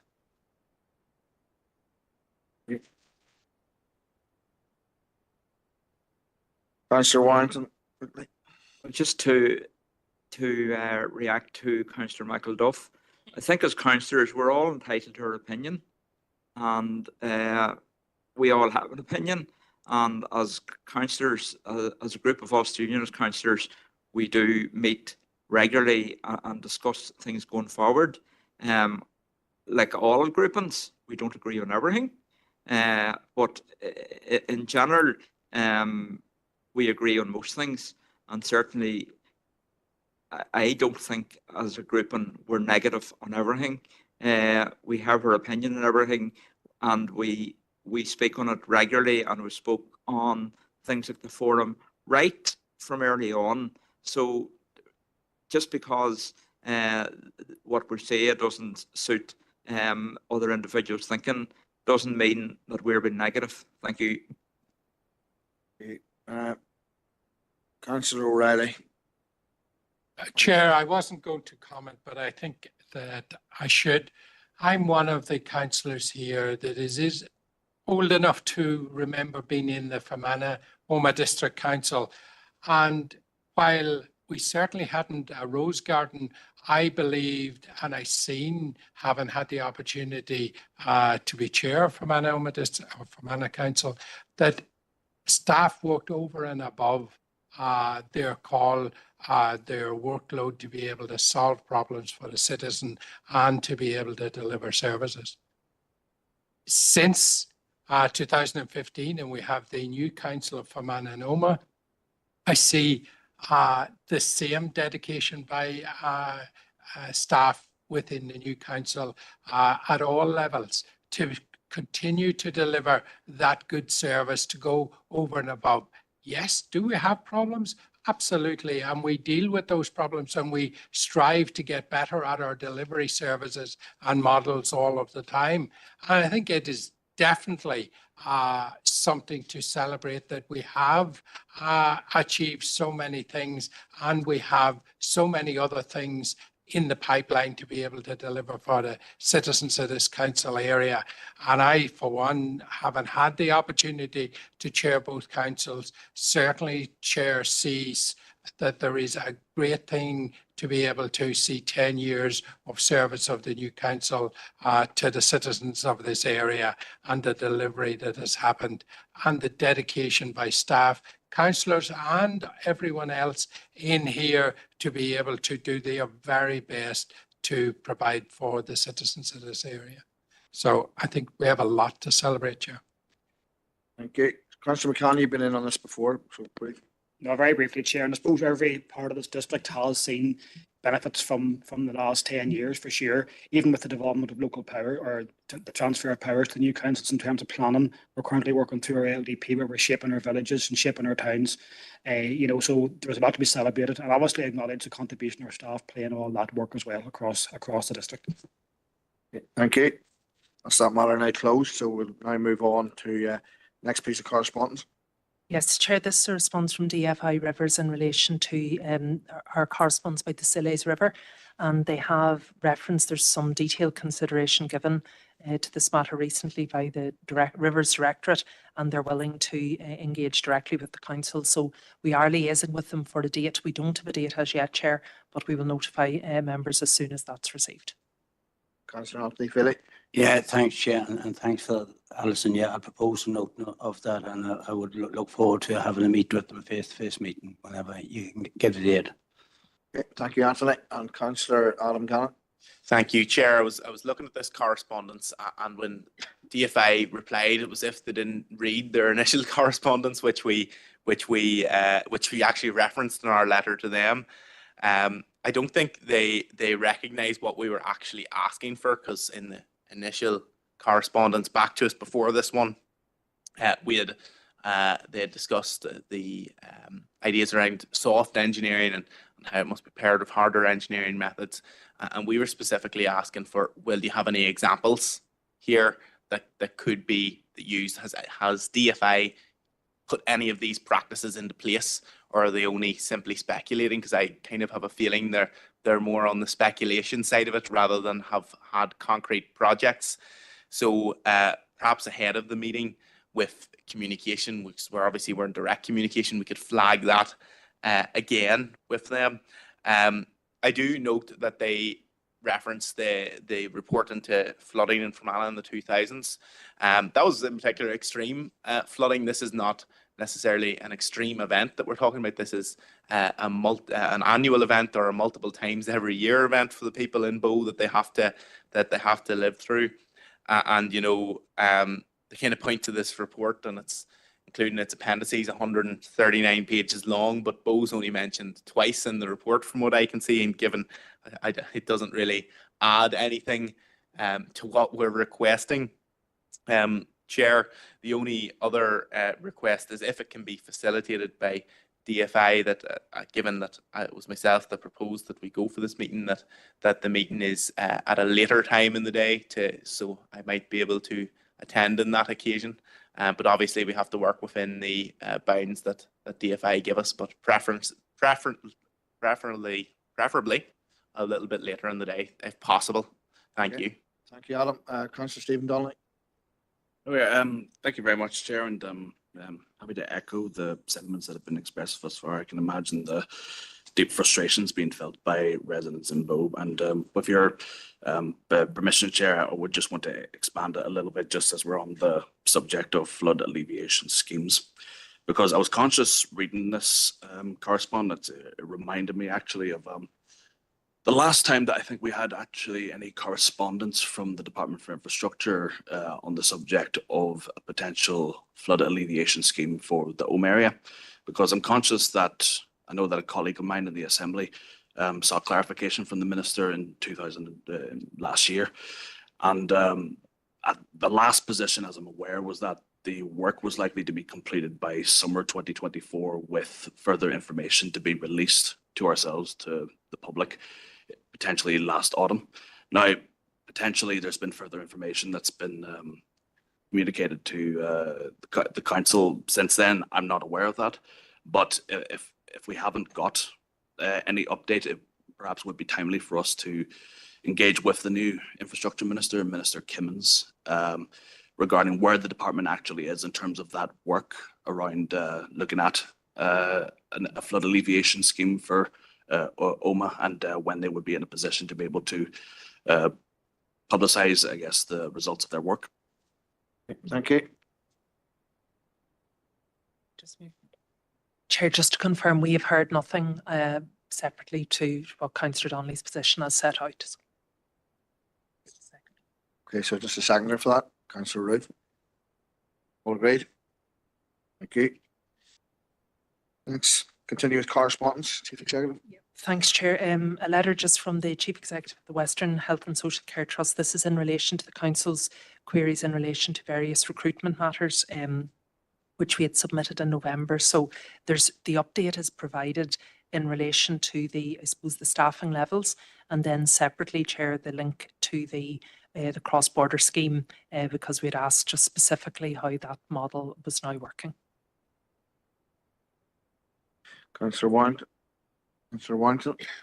Thank you, Chair. Well, I'll propose the noting of this, and if I'm allowed, I'll be a bit positive as well. It's good to see that since the 1st of January 2024, there's been 23 new doctors, from consultants to specialities to resident doctors, has come to the SWA, or to the SWA. I suppose we don't know if we've lost many in that period, but certainly 23 doctors has to be welcomed, and we'll leave it at that. Thank you. Thank you. And Councillor Deacon online. Thank you, Chair. And yes, well, I would like to second the noting of this correspondence. And I agree, Chair, with Councillor Warrington that that is very good news indeed. I would have preferred to have seen a larger number of consultant appointments, but it's good that we are where we are and that there is a positive recruitment campaign being implemented by the Western Trust, because, you know, the Trust would have received a fair amount of criticism in the past in terms of how fruitless their recruitment efforts were. But this seems to be rather more positive, and I certainly welcome that. I think the Southwest Acute Hospital is an excellent hospital, and it provides an excellent level of training, and so anything that contributes to the sustainability of the hospital is welcomed. And Chair, just in relation to the second part of that correspondence, I am disappointed that cross-border health initiatives have ended as of 2022. This was a very, very valuable service by which people could seek procedures, principally orthopedic procedures down south, and have part of their costs reimbursed by the Department of Health. I would like to request, Chair, if I may, that we would write to the Minister, informing him of the great benefits that scheme was to our constituents, and asking if he would prioritise that scheme for reinstatement. Now, I know it's not ideal because people are still having to pay their own money for procedures that they really should be having within our own health service. But Chair, if you could imagine elderly people and even people who are younger in pain day and daily owing to an arthritic hip or knee, you can understand why this is really a priority. Now, at our informal meeting yesterday with the North-South Ministerial Council, a number of members raised the issue of health and cross-border cooperation on healthcare provision, and in particular the SWA. And we know that there are theatres there which are underutilised. So perhaps we could also include in that correspondence to the Minister a suggestion that he explore the provision of additional orthopaedic services in the Southwest Acute Hospital to try to tackle the waiting list. So that would be my proposal, Chair. Thank you. Okay, thank you. Colleagues, can you please keep your voices down? As I've said before, I'm hard of hearing, and if I can hear you up here, you're too loud, and then you're not using your mics. So I'm controlling the mics, so I can hear you. Councillor Gallen. Thank you, Chair. And even though this scheme ended in 2022, it's still something I know I'm regularly asked about by people across Fermanagh about, oh, can I avail of this scheme? Because there is so many people in the past who benefited greatly from the cross-border scheme. And it's also an indictment of how bad the waiting lists are, that it's something that comes up semi-frequently, that people are asking about it. And, at our meeting with the Minister, the one thing that we did get out of him was that he was keen on developing the cross-border aspect. I think this is a brilliant opportunity to develop that cross-border aspect of our healthcare. And yes, Councillor Deehan quite rightly points out the impact this has on people having to pay themselves initially and then get reimbursed for it. But for many people, I know when I first tore my ACL, I was told a 6-year wait. Now, luckily, I didn't have to wait that long. But the damage I did in between waiting means that surgeons have told me I'll need knee replacement by the time I'm 50. And you don't get it when you're 50 either. And that's because of how bad the waiting lists are. Whereas if this scheme was available, many people would be able to avail of it. Because by not having schemes like this and having the waiting lists so long, and the Minister should be doing everything to tackle the waiting lists, including this. But by having such long waiting lists, you're creating problems in the not too distant future, which are going to have more costs and put more stress on the health service. And that's the reality of the situation. So, Chair, I'm quite happy to second Josephine's proposal there.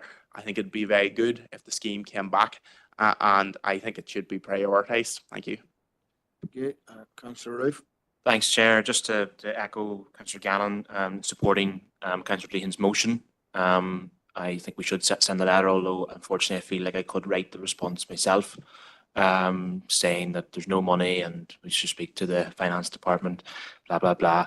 Unfortunately, I raised an opportunity with the health minister at the meeting we had with him that would save about £40 million a year. And he wouldn't even entertain the idea of meeting, which would pay for this service 8 times over each year. So I don't really want to hear that response, but I know I will.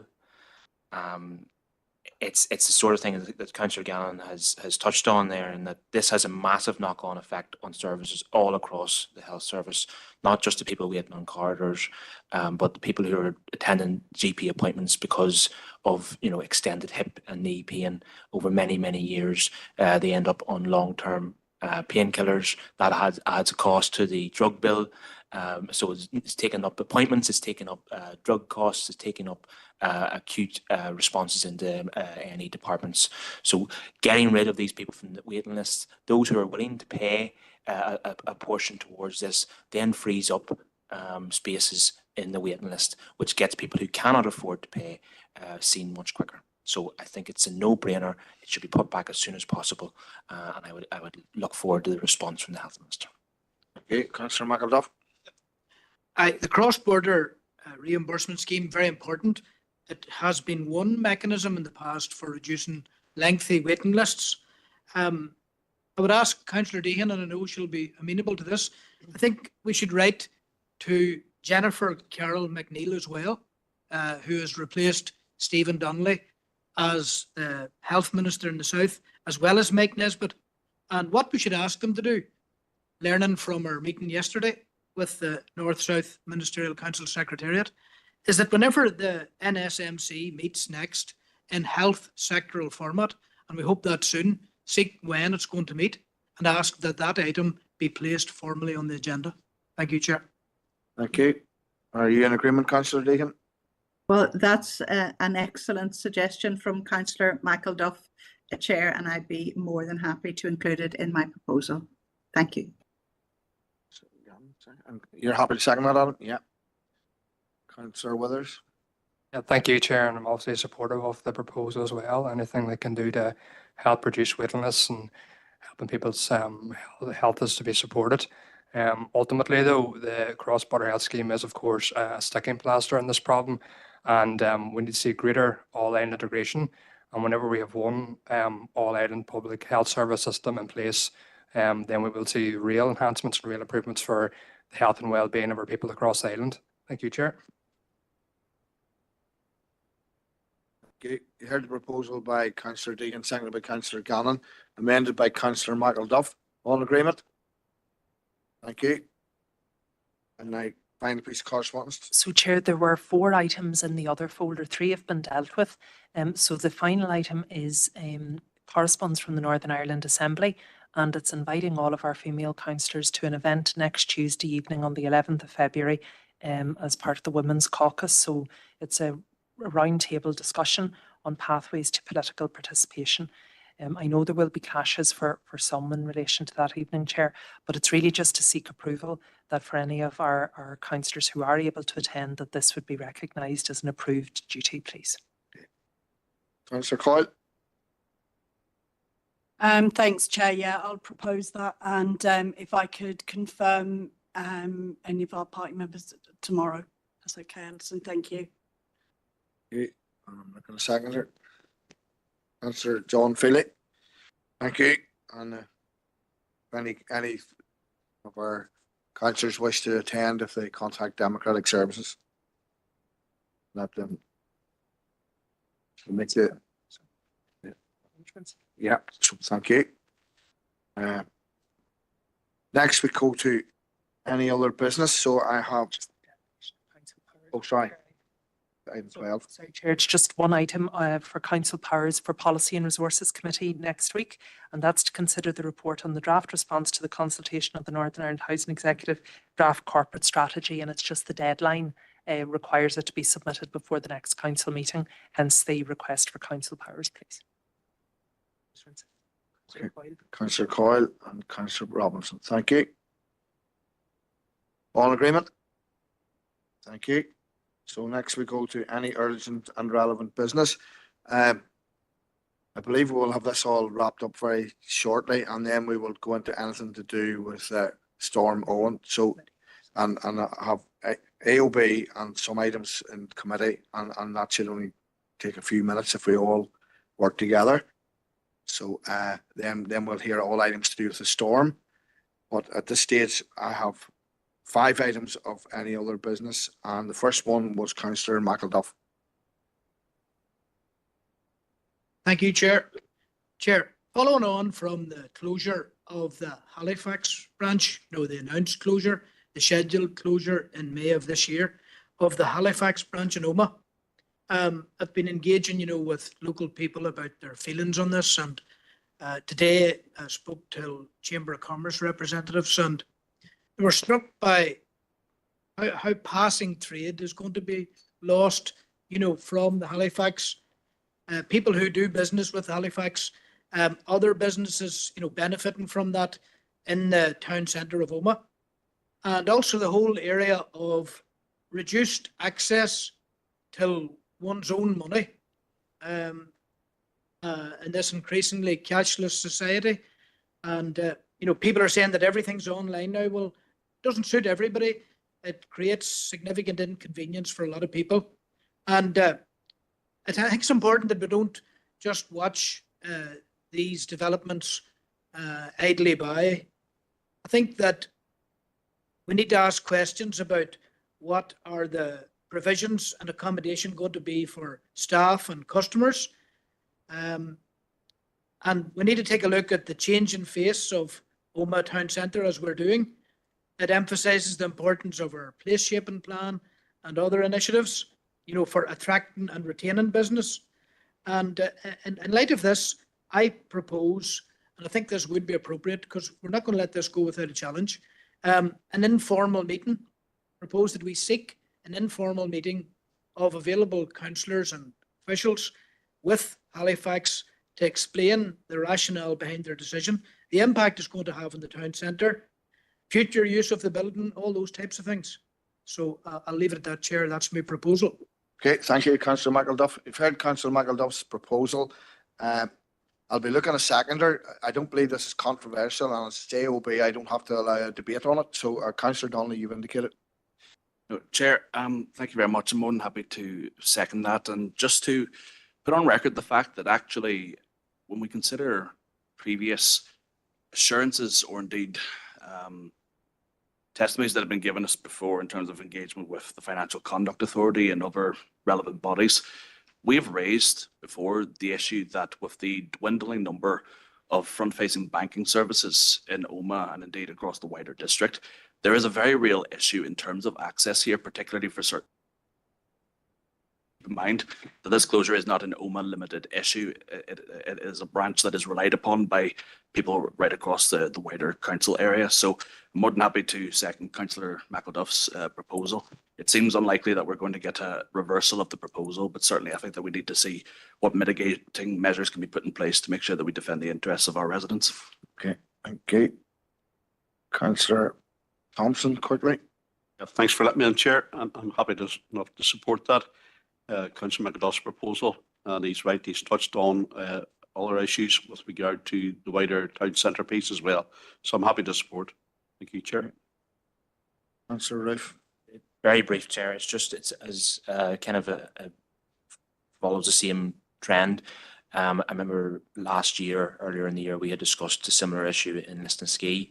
Sorry, Eddie, I really want to push through, so I'm not going to take further debate. So unless you're seconding, Councillor, or agreeing with Councillor McElduff's proposal, I'm not going off on a tangent. Put a second proposal on top of that was possible, but if not, then I... No, it's AOB. So thank you. You've all heard Councillor McElduff's proposal, seconded by Councillor Donnelly. All in agreement? Thank you. Next we have Councillor Deehan. So online. Thank you, Chair, and thank you for giving me the opportunity of bringing this matter to Council this evening. It concerns the potential ending of an employment support scheme, which is funded by the Department for Communities and administered by USAL, which is the Ulster Supported Employment Limited, which provides training and paid employment for people with disabilities. Chair, this scheme was introduced many years ago, actually in 1981, but closed to new applicants in 2006. At present in Northern Ireland, there are 249 participants, and according to the Department for Communities, the scheme costs 2.9 million. It's a scheme whereby people with disabilities enter into long-term employment, and the Department of Communities subsidises their salaries. This scheme currently has more older applicants. The scheme has been replaced by employment support schemes like Workable NI, and those newer schemes really focus on mentoring and bringing people along in terms of their skills. But this is a very valuable program, not only in terms of providing paid employment to those 249 people, but it also really improves their mental health and well-being, their self-esteem, their sense of contributing to the local economy, and providing a useful service. I think if this scheme were to end, that it would have significant detrimental effects on those participants. There is currently a consultation on equality impact assessment for the closure of this scheme. What I am requesting, Chair, and I apologise to Jill and her team if it's giving them extra work, but I think it's a very straightforward consultation. If I could ask that this council would formally respond to that consultation. The closing date is the 17th of February. So we would need to have the draft consultation response tabled at PNR on the 12th of February, with council powers devolved to that item, Chair. If that were possible, I would greatly appreciate it, because there is a lot at stake here, and I think 2.9 million is a very small price to pay for ensuring the well-being of that particular cohort of people who have significant disabilities. Thank you, Chair. Okay, I'm going to bring the Chief Executive in here first. Okay, Chair, thank you. It's just, and members may be aware that this item was actually considered at the December, I think it was the November or December Policy and Resources Committee. It was just noted, and it wasn't suggested that a response be submitted. So what I would suggest, and for all of the reasons that Councillor Deehan has indicated, Chair, the papers for PNR are actually ready. So we wouldn't be able to table the response to it. However, what I would suggest, we could certainly do a letter responding to the key elements, setting out our concerns, urging or expressing any, caution around any changes to the scheme and arguing for its retention. It is an EQIA, as Councillor Deehan has referenced, and we would certainly highlight the particular adverse impact on a whole variety, actually, of marginalised groupings, all of whom are also identified in the Northern Ireland Act. So that would be my suggestion. We could certainly table the, Chair, but it would be, I don't think we will get it to the meeting, but we can do it subsequently, but reflect the points that have been made. Okay, Councillor Dean, we heard the proposals or the methodology from the Chief Executive. Are you happy with that? Yeah, well, I am, Chair, and thank you, Alison, for your clarification. And it's regrettable that I didn't actually, at the time of the PNR meeting, pick up on the significance of this. And it was just only when a constituent highlighted the serious adverse effect on their family member that it came to my attention. But I would be more than happy to go with what our Chief Executive has suggested. Thank you, Chair. Okay, thank you, Josephine. Councillor McElduff. Yeah, just a second, Councillor Deehan's proposal, and I might bring this up too, just in the Access and Inclusion Forum meeting later this week. Thank you, Chair. Okay, thank you, Barry. And Councillor Coyle. Yeah, just to agree, because we've also had constituents in Enniskillen who are afraid of losing their jobs now because of it. So it's really important that we do. Happy with the letter as well, since we've missed out on the consultation. Okay. Thank you. Thank you. You've heard the proposal by Councillor Deehan, second by Councillor McElduff. All in agreement? All right, thank you. Next we go to Councillor Green.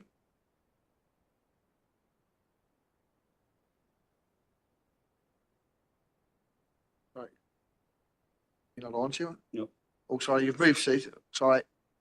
It's a blank seat. Thanks, Chair. No, the issue that I wanted to bring up about was the Royal Mail and the delivery of letters. At the minute, there seems to be, I'm told there's a policy now, and I know in my area it seems to be taking place, that letters are just delivered once a week. you get a handful of fistful of letters. Parcels are being prioritised by Royal Mail, and I have had numerous people who has missed hospital appointments, missed benefit appointments because of these letters coming days after the appointment should have been.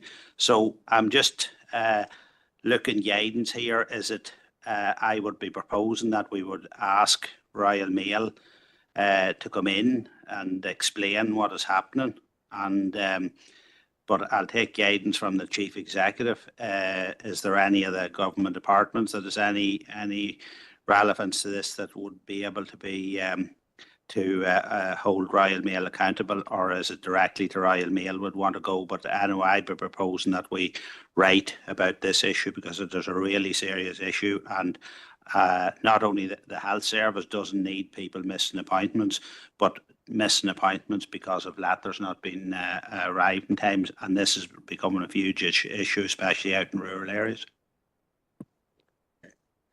Going to bring the Chief Executive in here briefly. No, Chair, just to say, I think as Councillor Green has indicated, yes, we should, for the operational responsibility will be Royal Mail. I think in terms of the governance or the raising concerns, if you like, would be probably Ofsted. So we could make certainly similar representations there and to raise the concerns, but we could do that in parallel. Okay, I'm going to bring Councillor Coyle in. Thanks, Chair. Yeah, and I'd like to second that, because there are people missing appointments. There's actually cancellations coming out in the post, yet the people go for their appointments and the consultant isn't there. So I know a couple of people that have ended up making trips to Derry and a cancellation been sent out in the post. And as somebody that helps people do their benefits, they're getting the forms quite late, with only a few days rather than 2 or 3 weeks to complete them. And there's no guarantee that it's even going to get back on time either. So that's worrying for people that are already in a vulnerable position. So I'm seconding Seamus's proposal. Okay, so I see quite a number of lights have come on, and unless you're amending the proposals made, I'm taking it this is any other business, so it's just a matter of going to a vote. So unless you have something to amend, sorry, it's Councillor Barton first. Yeah, I would totally agree with what Councillor Green has said, and perhaps an amendment could be to look at the length of time it takes for postal deliveries to be made now. Alison, if you're looking at that in relation to letters are posted, it sometimes takes weeks for them, weeks or fortnights for them to arrive at their destination. And I'm wondering, could something like that be added into Councillor Green's proposal? I think that is the proposal. Councillor. Sorry. Councillor Green's querying why it's taken so long for letters to come and why there's limited delivery. That's the proposal. Two different things. Yeah, but it's all part of the one to do with the Royal Mail. So, Councillor Warrington.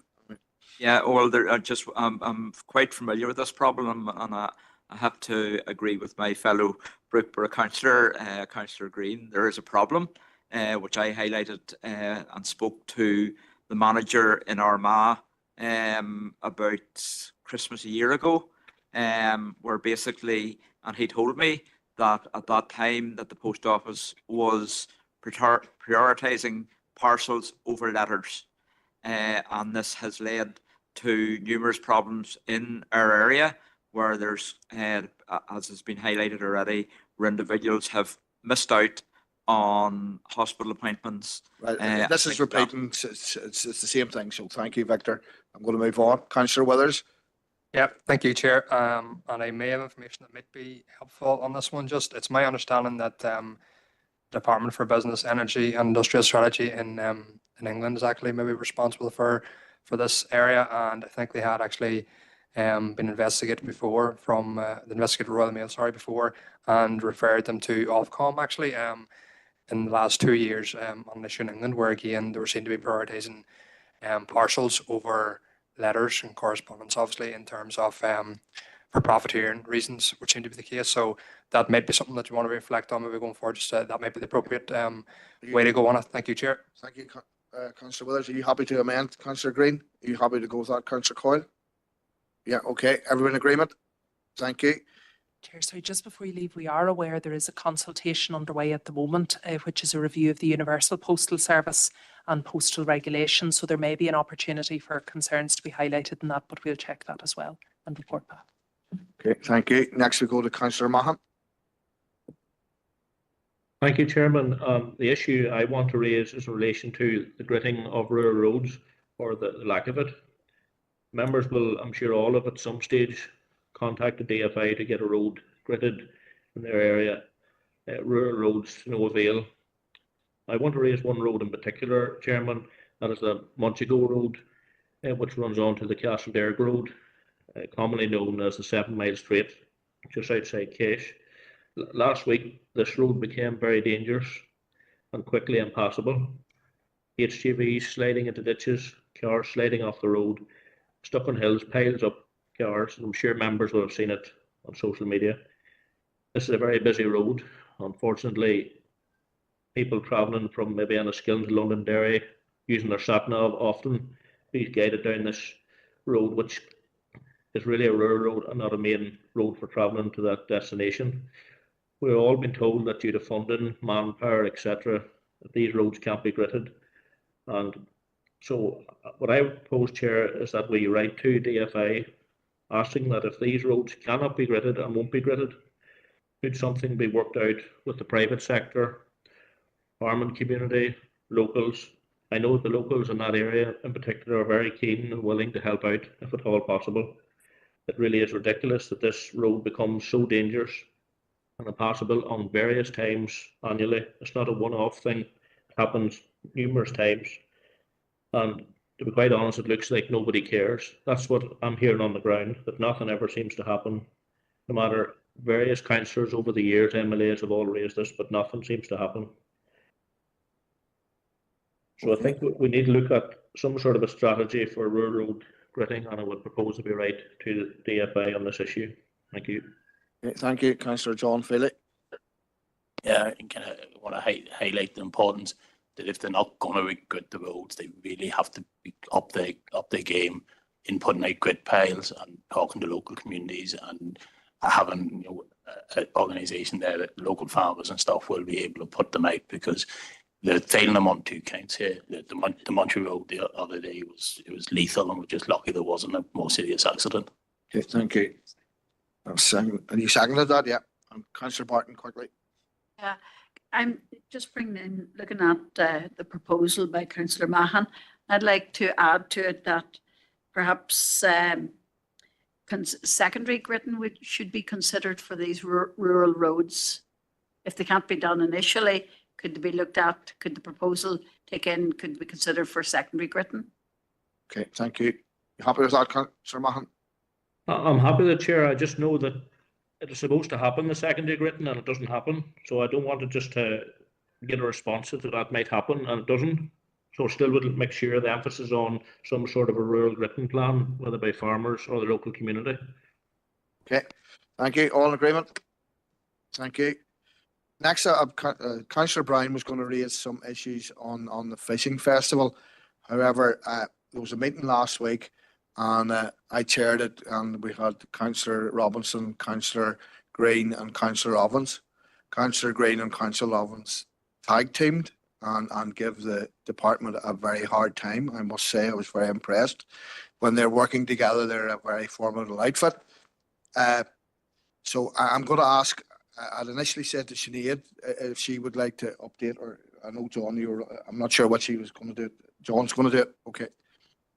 Chair, following that meeting, we had a meeting with departmental officials, and I think it's fair to say that the engagement was very positive, and we are expecting the Minister to confirm a positive resolution to the issue in the near future. Okay, Councillor Brown, does that change your position? Yeah. Okay, thank you very much. Next, I'm looking for somebody for the proposal we go into confidential. Councillor McCann and saw somebody.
And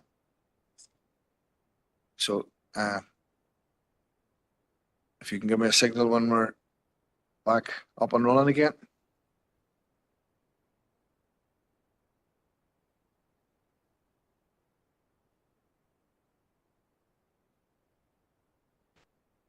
Thank you. So I'll have to choose the narrative to summarise the events that, or what was discussed during committee. Okay, Chair, thank you. While in committee, the Council confirmed and signed the confidential minutes of the Council meeting held on the 14th of January. There were no matters arising.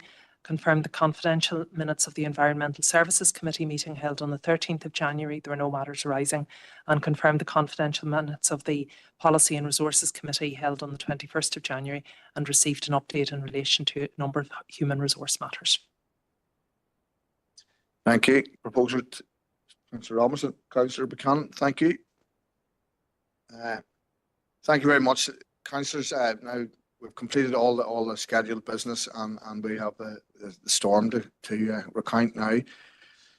The storm has probably been unprecedented in the amount of damage that it's done, in particular across our district. And the Chief Executive, at very short notice, as I discussed earlier, had produced the actions of the council, and I think it's to be commended, our staff. I went to the forum on Friday and met some of the people doing some of the work from NIE, our own staff, and the Red Cross had just left. But the people that were there were very appreciative of what was happening. There was also a number of things that came to my attention. I'm sure councillors may raise them during the discussion. There's still quite a number of vulnerable people out there who were unaware that they should have been on a high risk register with NIE. And I think that's a feeling across the board that when people have specialist medical equipment in their homes, they should be told that they can, or a relative or somebody who's responsible should be able to be told that they can contact NIE and have them made aware that that person exists. I was also extremely annoyed that central government do not have an emergency package of equipment available to areas that have been decimated as ours was.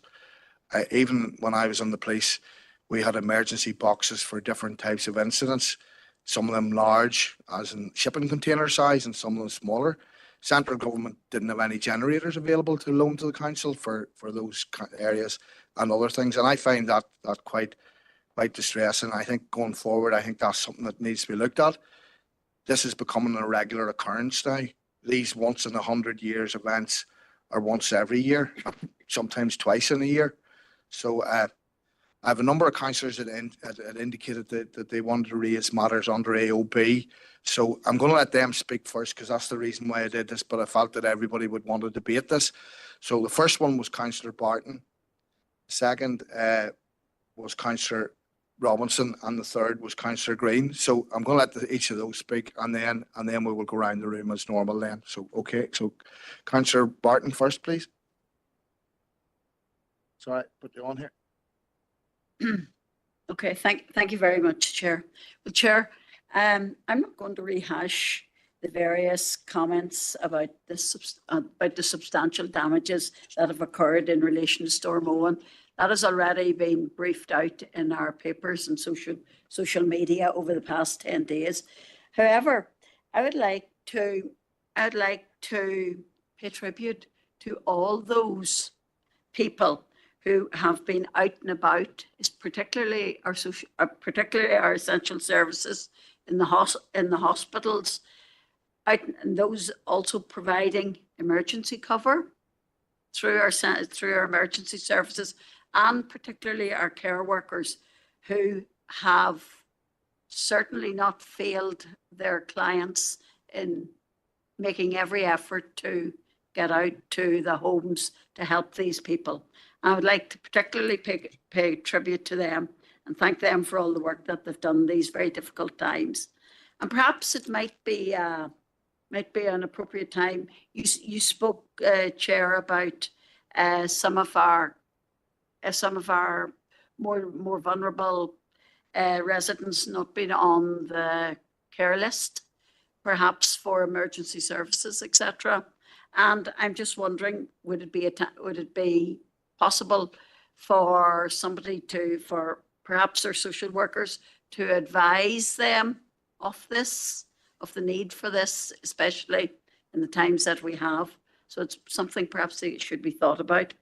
Also, in the aftermath of the storm, I would like to thank the council, Alison and your team, Chief Executive. Thank you very much. I have been out and about visiting several of the hubs that were set up, and indeed they were very much appreciated. The warmth of the welcome, the warmth of the room that was provided, the cups of tea that were provided, and also the facility for people to continue working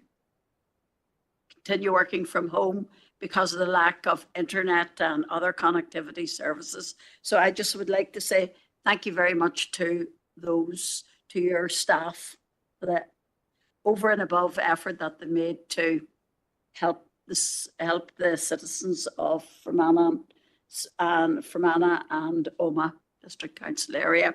Also, I would like to pay tribute to those people that were out trying to clear roads, keeping our infrastructure moving along, particularly road service. Sometimes we don't always give them the best word, but indeed, thank you to them. But also thank you to our local farmers. Without them, particularly in our B and C class roads, and if you that were out and about in North Fermanagh will have seen the devastation that's been done to forests and the amount of wood and trees that have fallen over the roads. So thank you again to them for getting roadways cleared. However, as a follow-on from this, I would like to perhaps make a proposal in relation to compensation. In the past, the council have worked in relation to making water damage compensation available for people that have had flood damage. And I'm calling on the council here tonight, perhaps to work with DERA and NIE to work with them and to provide compensation for those that are affected by the lack of connectivity, the lack of electricity, and also the agricultural providers, many of whom have had no electricity for a number of weeks, and have incurred extra expense of the running of generators continuously for 10 days to ensure the welfare of animals and assist with maintaining the quality of the food that is produced, particularly milk, and also with their necessary clearance of machinery. So I ask the council if consideration could be made in helping these various firms, connectivity firms such as Fibrous and other mobile providers, in assisting them to provide compensation. Thank you. I'll bring the Chief Executive in there. Chair, it's just on a point of clarity in relation to the reference made about the flood relief scheme. So that is the council administers that scheme, but it's actually the Department for Communities. So that's known as the CFA, the special, emergency financial assistance scheme, and we'll come on to it later. So there is no provision. The Minister has been quite clear. There is no provision in the CFA scheme for compensation. It was specifically for costs associated, for example, with the setup and running of the centres that you've referenced, and thank you very much for your kind comments in relation to the Council's response, and also then for our support of the voluntary community sector. So it would really just be to clarify, Chair, that if there are requests for compensation, they would go directly to the relevant government department, be that DERA in relation to agriculture, be that the economy in relation to business, communities in terms of displaced residents and people who have been out of their homes, as well as NIE, I know, are dealing separately in terms of how compensation. So it's just to be clear, while we administer, it's not actually our scheme, and the council cannot provide compensation for any of those affected parties. Yeah. Chair, can I come in just briefly? But we have gone well over. Can I therefore propose that the council write to Fibrous and write to the mobile providers asking them about compensation? Yeah, lovely. Thank you. Next, we go to Councillor Paul. Maybe there's too many next on. Councillor Robinson, you're next on the AOB. Thank you, Chair. I just like to support what Councillor Barton was saying there, with thanking everybody, and I'll second our proposal as well. The big problem in my area I seen was the forestry. The line was going through the forestry, and you're talking about 30 foot or so, or 35 foot between width of the path through the forest trees, and you have a 50, 60, 70 foot tree at each side of it.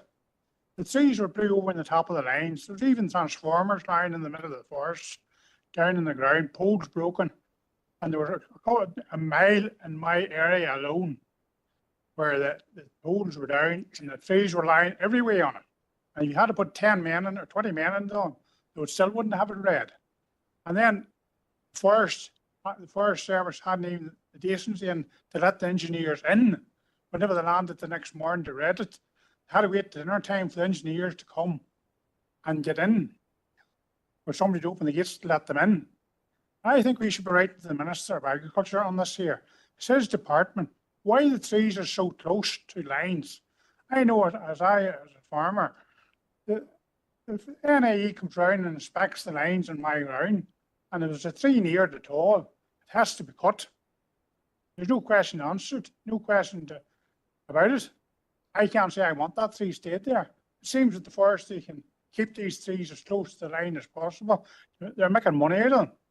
But there's a fact that the residents of the area, and that was a big problem. There was 2 forests beside me, the trees were completely down, and that's why the electric wasn't on for 10 days. Some of the houses around me didn't get on for 10 days.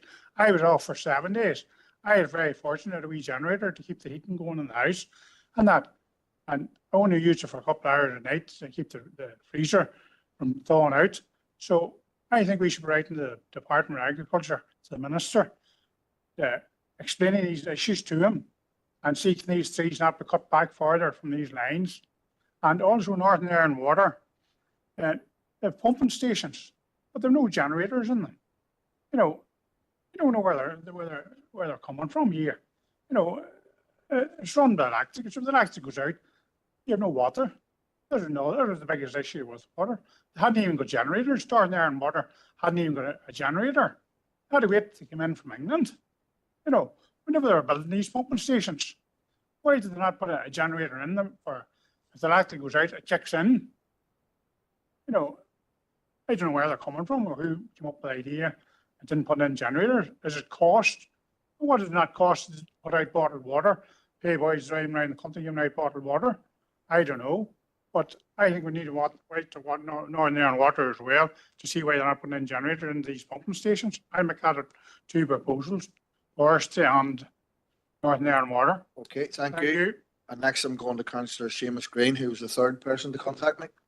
Thank you. And as somebody who was without power for 10 days, and a lot of my area, some of them was out for 12 days. It hit us badly, and as Councillor Robinson said, Forest Service was mostly to blame for it. 7, 8 years ago, if anyone's seen the helicopter footage or drone footage that went out over a part of the forest that showed all the trees tossed, I was out, had Forest Service and NIE out at that very place 7, 8 years ago, because there used to be an odd tree had fall and put out a number of families' homes for a day or two till they got it sorted. I was out. I told them that it needed to be cut back. It needed to be cleared at each side, exactly what Councillor Robinson said. I was basically laughed at by both NIE and Forest Service. They had no notions of doing it. They refused to do it. And now they're washing their hands of it like Pontius Pilate, as if they had no responsibility. So as far as I would be concerned, Forest Service really needs to be held to account. During the storm, I had to drive a couple of miles to get phone reception. I tried to get through to Forest Service on every available phone number that I had. There was nobody at home. They were not answering phones. The premises in Enniskillen was locked up. Nobody could get in touch with them. If you drive around the roads from where I come from, there's forest trees lying all over the place on top of phone wires, broadband wires. Nobody's cutting them. They're sitting like that. A forest tree shouldn't be allowed to be down close to roads. There's one particular road from Mones Cross to Slay, and the forested trees were out over it, maybe pile 10 deep. And there was a family, I think the papers covered it. There was a family not a mile from me, was totally cut off because the lane, there was hundreds of trees blew across the lane. Again, the M3 should have never been planted as close to a laneway. So Forest Service need to be held to account. I think I would maybe go a bit further than Councillor Robinson if he's. I would ask that we ask Forest Service in here. The Chief Executive, John Joe Boyle, he's supposed to be stationed in Enniskillen House, so to be only a walk round, even though he never comes up to it. He's planted a bit Dundonald House, I believe, but he's the Chief Executive. He should be here. So I would ask that we get him in, and we hold him to account for this. The other thing, NIE, I think a lot of the power lines, Councillor Robinson said that they come out and make trees. There was a lot of places that they didn't do that, and trees fell on power lines. And I think, what have they been doing over the years? Like, it's obviously a problem. If a tree's taller than the power line, it's going to put out the electricity. I think they need to be held to account. The other one, quickly, Fibres and BT. I know Fibres paid off nearly all their engineers there about a month or 6 weeks ago. Brilliant timing. And they're scrambling now to get engineers and that to fix the lines. The power line, their broadband lines is down all over the place. They're talking about weeks and weeks before people's got connected again. And there's people sick, there's people on palliative care, has no way of contacting anyone except through these lines. And again, they have ran for cover. They don't seem to be wanting to answer anybody or that. So I think they need to be held to account as well. So them's the few things that I want to raise. And so Forest Service asked in to the council. NIE should be asked in as well. I think these organisations need to be brought in, BT and Fibres, and that us as councillors can ask them the hard questions that they need to be asked, because they didn't do their jobs. Like, these storms happen in Norway, all over the world, in Finland and Greenland, everywhere. And the whole place doesn't come to a standstill just because of 6 or 7 hours of high winds. Thank you, Seamus. And I suppose we're missing me as well not to mention that there was a team of workmen came in from Finland, and they were actually prevented from doing any work by bureaucracy. And I'm not going to extend on that, but these are experts in dealing with fallen trees and storm damage, and they were kept off the sites for days by bureaucracy. And I mean, that seemed to be a shame when you had experts there. We've had Rosemary's proposal seconded by Paul. We've had Paul's proposals seconded by Seamus. If I could somebody indicate the second Seamus proposals, I'll get those proposals out of the way. So Councillor Anthony Feely. So you've all heard the proposals around writing and contacting various bodies. We're all in agreement? Okay, thank you. And now I'm going to go just round the room, and we'll keep going as long as we can. So Councillor McCann. Yes, thank you, Chair. I'll not be very long. It's been covered mostly what I was planned to say, but I just want to put on record my own thanks to our council staff, first and foremost, to all those community services and the Leisure Centre staff who worked tirelessly, I suppose, over the last week to look after the needs of our residents. Also to Jill and to Charlotte as well, who were on hand throughout that heavy time, I suppose, to answer queries from myself and other councillors as well. Just thankful, Chair, that people did take heed of the red warning whenever it came out. I think we could have been looking at only for that, the situation could have been a whole lot worse in terms of injuries or indeed fatalities. And obviously I'm conscious that a young man in Donegal, our neighbouring council, lost his life on the way home from work at 5:30 on the Friday morning when a tree fell in his car. And I understand he was talking to his dad at the time, so obviously we extend our sympathies to that family as well. But it's been raised here about resilience and maybe the lack of resilience, and I think we do have to ask legitimate questions. While NIE responded, I suppose, by bringing in engineers, the harm was already done at that stage. And in fairness to them, I think their communication was relatively good, albeit the information might mean what we want to hear. They were accessible on the phone, so we have to acknowledge that as well, that whenever we rang them, they're the answer. Now, the focus does turn to OpenReach and the fibres. I've been without broadband from the Friday, and I've been told in my area it could be the 16th of February before there's any signal restored, So we need to have fibres accessible and providing communication to their customers, and of course OpenReach as well. And also finally, Chair, just in terms of our own estate, there's been significant damage across the board, particularly around Ecclesfield Forest and West Tyrone. It's been severely damaged, and people locally would refer to the ferry fort as being damaged, So maybe get a comment from one of the officers in terms of how we plan to deal with Ecclesfield Forest and what's the clean-up plan in terms of that. But just in terms of our own staff, well done to you all. I think that as a council we've done well. I can say that Castle Archdale beside me, both sites there are totally decimated as well. And I think as Director John Hughes is going to come in here. Thank you, Chair. Yeah, just in respect of Ecclesville, I think that there was footage on the media, a number of large forested areas, but I know we had our own drone footage from Ecclesville and up in Gorch and Glen, particularly around the Scenic Drive, and the damage was just devastating, is the only way to describe it. Our staff have been in from last week working with contractors. It will take time to clear all of that damage, particularly in those, say, the likes of Ecclesville and Gorch and Glen. Those are costs really that council's having to absorb itself at this particular point in time, but certainly we'll be keeping an eye out for any support that may be available around replanting, and certainly we'll be looking to see what opportunities may come from DAERA at the appropriate point when we get into the next financial year in that respect. Thank you, John. Next we go to Councillor Glenn Campbell.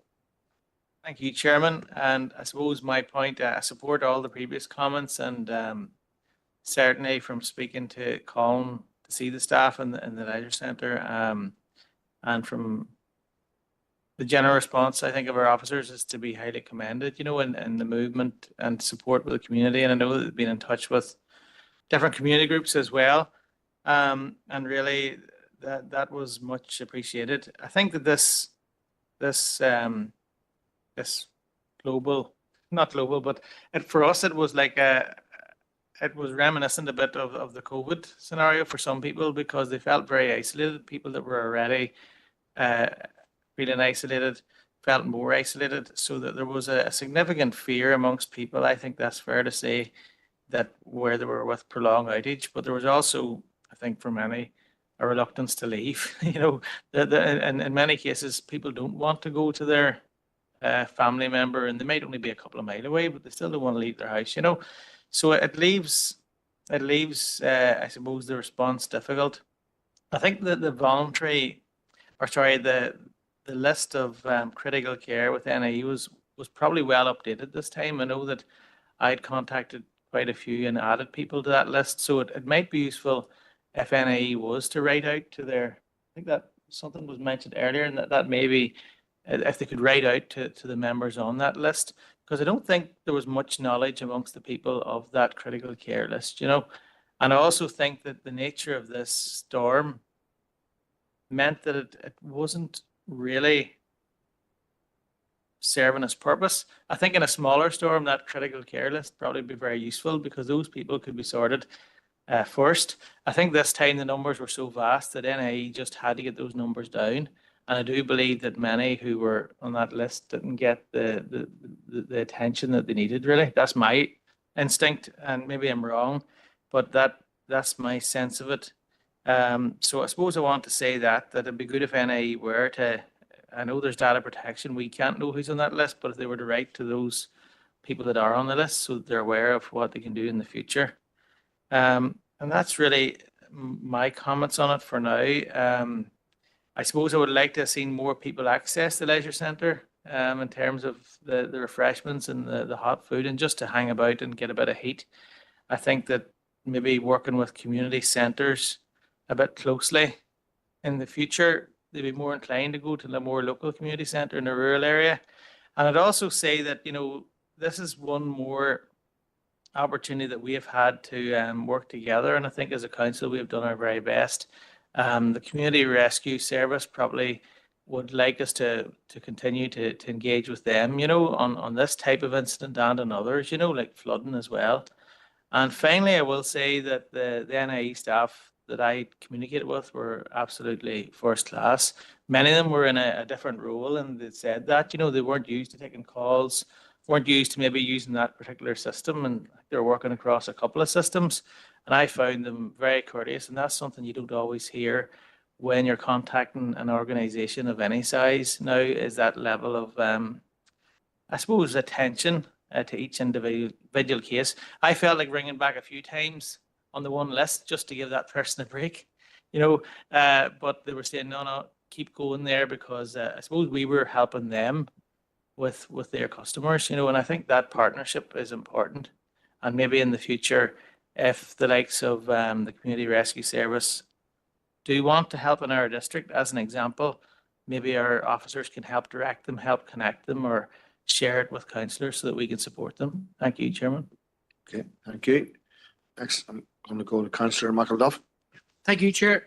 Agree 100% with Councillor Campbell. Everything he said about the medical care register, and you yourself, Chair, have referred to that.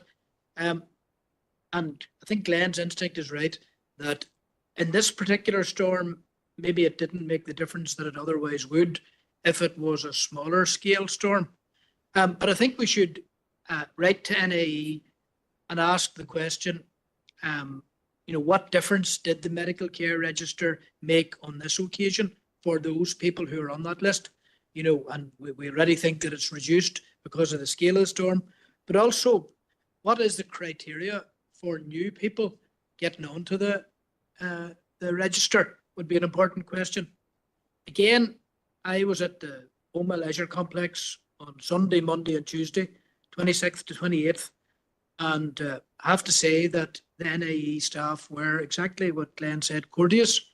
The two gentlemen who were at the table who were taking the queries were very good, got their first names, Stuart and Kyle.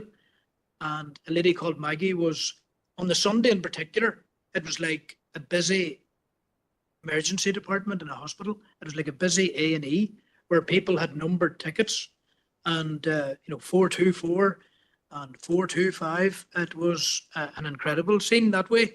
And again, to thank our own council staff, and I think it was Jill and Charlotte who presented, you know, in that contactable way, you know, and gave answers as best they could over that period. I'm sure others were involved, but Jill, our director, and Charlotte Daly, isn't that right? It was Charlotte Daly, isn't that right? And thirdly, I think we did have an engagement within the council on the whole topic of resilience some time ago. Was it a workshop? I think we could have another workshop, even if it was as far away as early autumn, you know, something like that, even if it had to be as far away as that, because there are lessons to be learned here about community resilience and how we can support communities a wee bit more, you know, in an effective way, you know, some sort of a resilience. And finally, I want to make a different point. A constituent wrote to me and made a following suggestion. And he said he was watching The View, and Mark Crothers was talking about whether or not there should be higher electricity prices, universal for everyone, to offset the storm damage. And this constituent pointed out to me that there's significant levels of fuel poverty in this area. And he also said that we have a proliferation of windmills. And that if you live close to a windmill, like the Pigeon Top, like Drumquin area, very, very badly affected, that you're supposed to benefit from reduced electricity bills. So that's great news. He talks about, you know, some of these windmill companies are owned by pension funds and the exorbitant price of electricity. And I don't see many windmills in the Mournes or around Belfast. And he doesn't think it's a good idea to raise electricity prices for local people, many of whom already live in fuel poverty. These companies can afford to reimburse their customers without raising prices, etc., etc. So I think we could write to the relevant authority asking, is there an arrangement in place, or supposed to be an arrangement in place, where in the likes of West Tyrone, there's a saturation or a proliferation of wind turbines and windmills and wind farms, that local people are supposed to benefit from reduced electricity bills. Thank you, Chair. Thank you, Barry. I'm going to ask for an extension. I believe this is important, and we'll get as much of this done. So Councillor Anthony Feely and Councillor Debbie Coyle. And your light's lit up, Earl. I have a note here, but you finally got a light. Yeah. So next I'm going to Councillor Stephen Donnelly. Thank you very much, Chair. And I think that what is abundantly clear from the outset of these difficulties has been the fact that there was a real sense of community leadership at a grassroots level, in terms of the fact that you did have farmers out performing the roles that they usually do without thanks, as well as neighbours stepping up to make sure that those who were affected were able to get support even before sort of the statutory services kicked in. And in addition to that, I would like to pay tribute actually to all of our constituents, because I imagine there was no councillor who was not inundated with communications and messages over the course of the time period, being fed in with relevant information that really did help to inform the response of the statutory authorities, and indeed our own work in terms of trying to deal with the difficulties that arose as a part of the storm. Going forward, I think that there is an importance in making sure that we do have that emphasis on learning the lessons and informing our approach next time. And I think that what's encouraging is that actually there's a fair bit that we can point to that actually we did get right.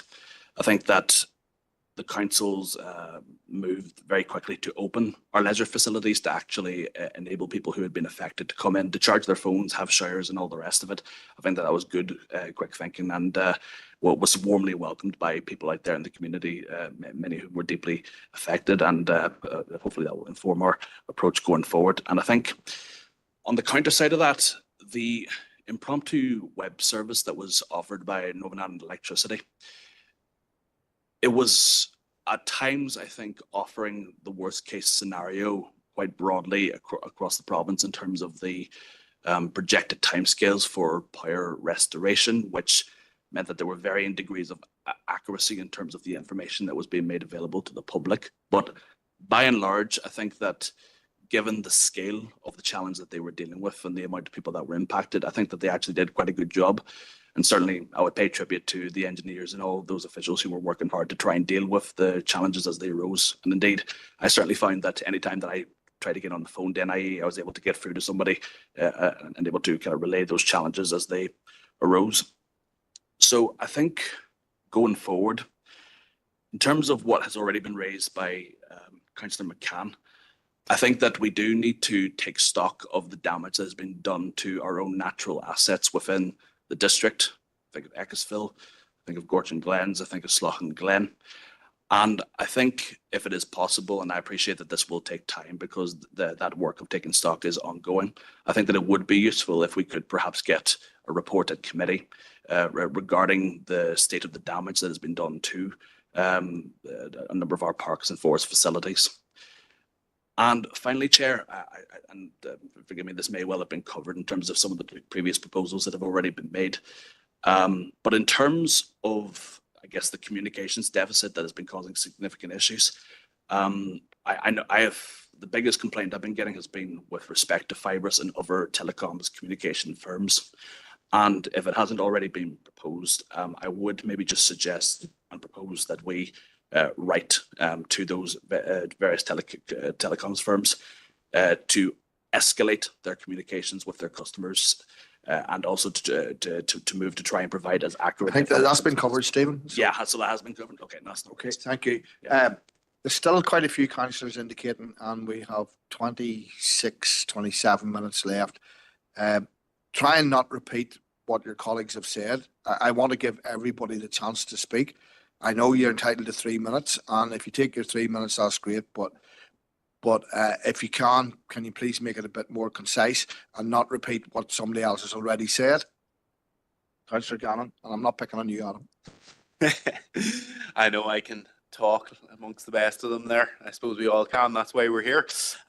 But thank you, Chair. Firstly, I'd like to thank all our staff for their efforts over the storm and the days that followed to try and help people and get out and support as well. Just to mention our directors and Jill and others in the council that, you know, we would have been communicating with, that were very quick back. Well, back to myself, and I'm sure it was very quick back to everyone to assist with queries, and of course to pay tribute to the local community who really stepped up to support their neighbours and family. And as well, I think Glenn mentioned about NIE on the phone and people who maybe weren't normally in that role being excellent and working through long lists and spending a long time on the phone with them, and great patience for those for working with us. I do want to raise a couple of points that I don't think have been raised so far.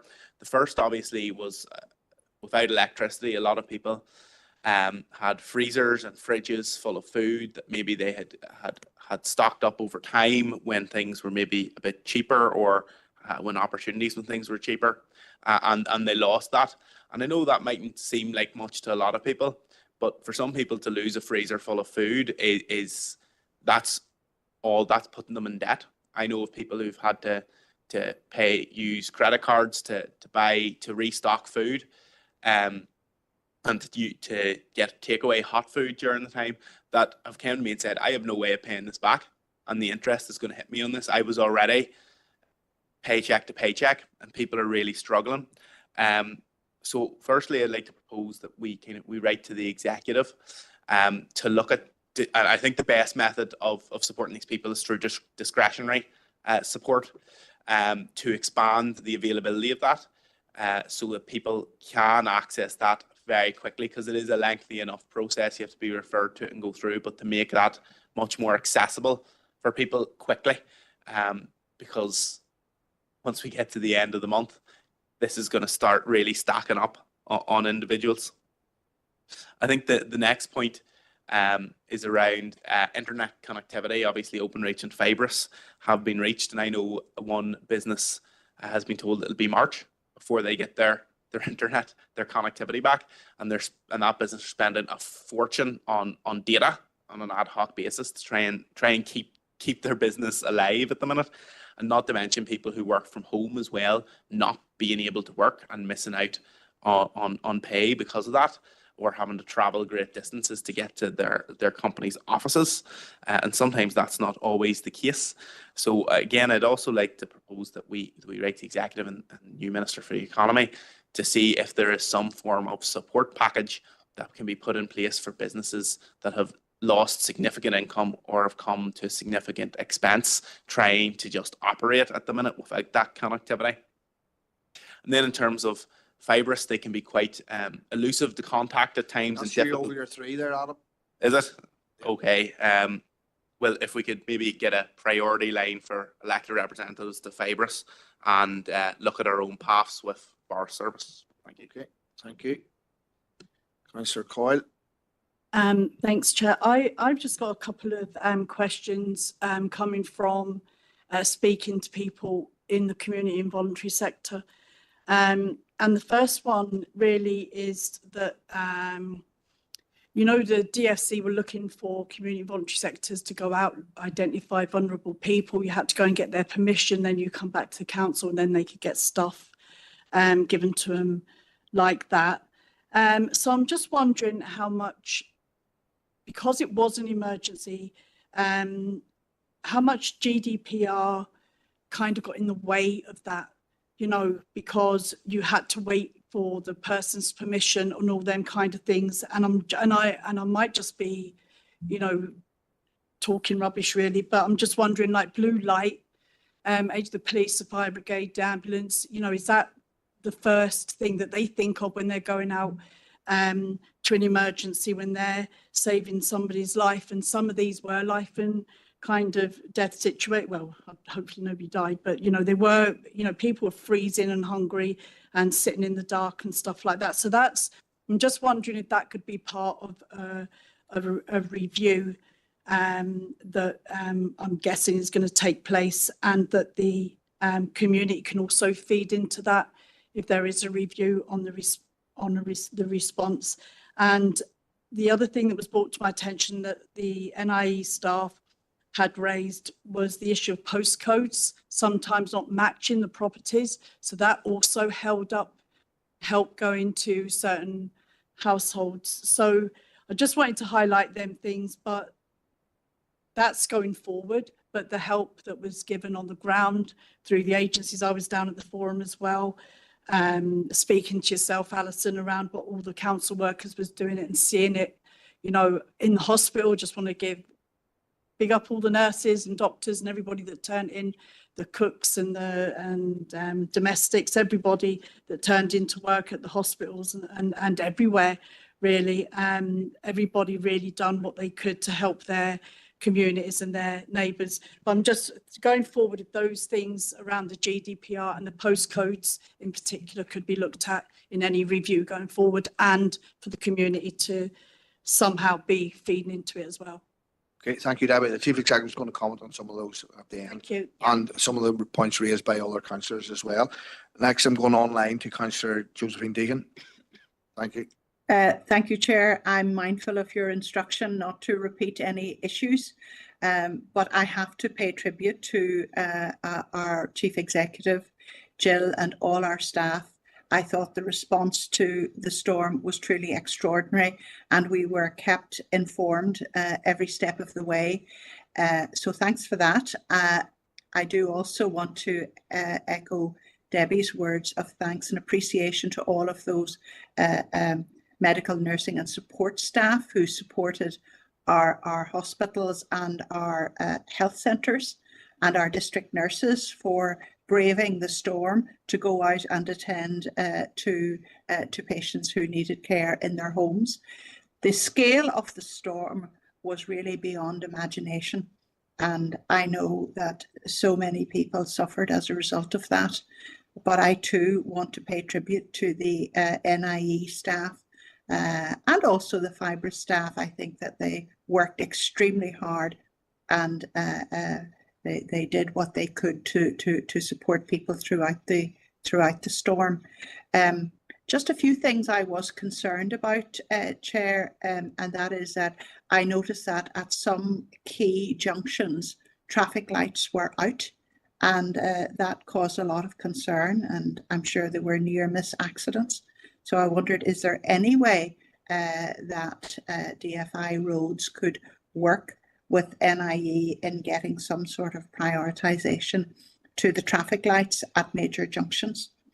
Also, I'm aware that many farmers lost animals in the storm through various means, including, I'm aware of at least one case of a wall of an outbuilding that blew down and killed animals in there.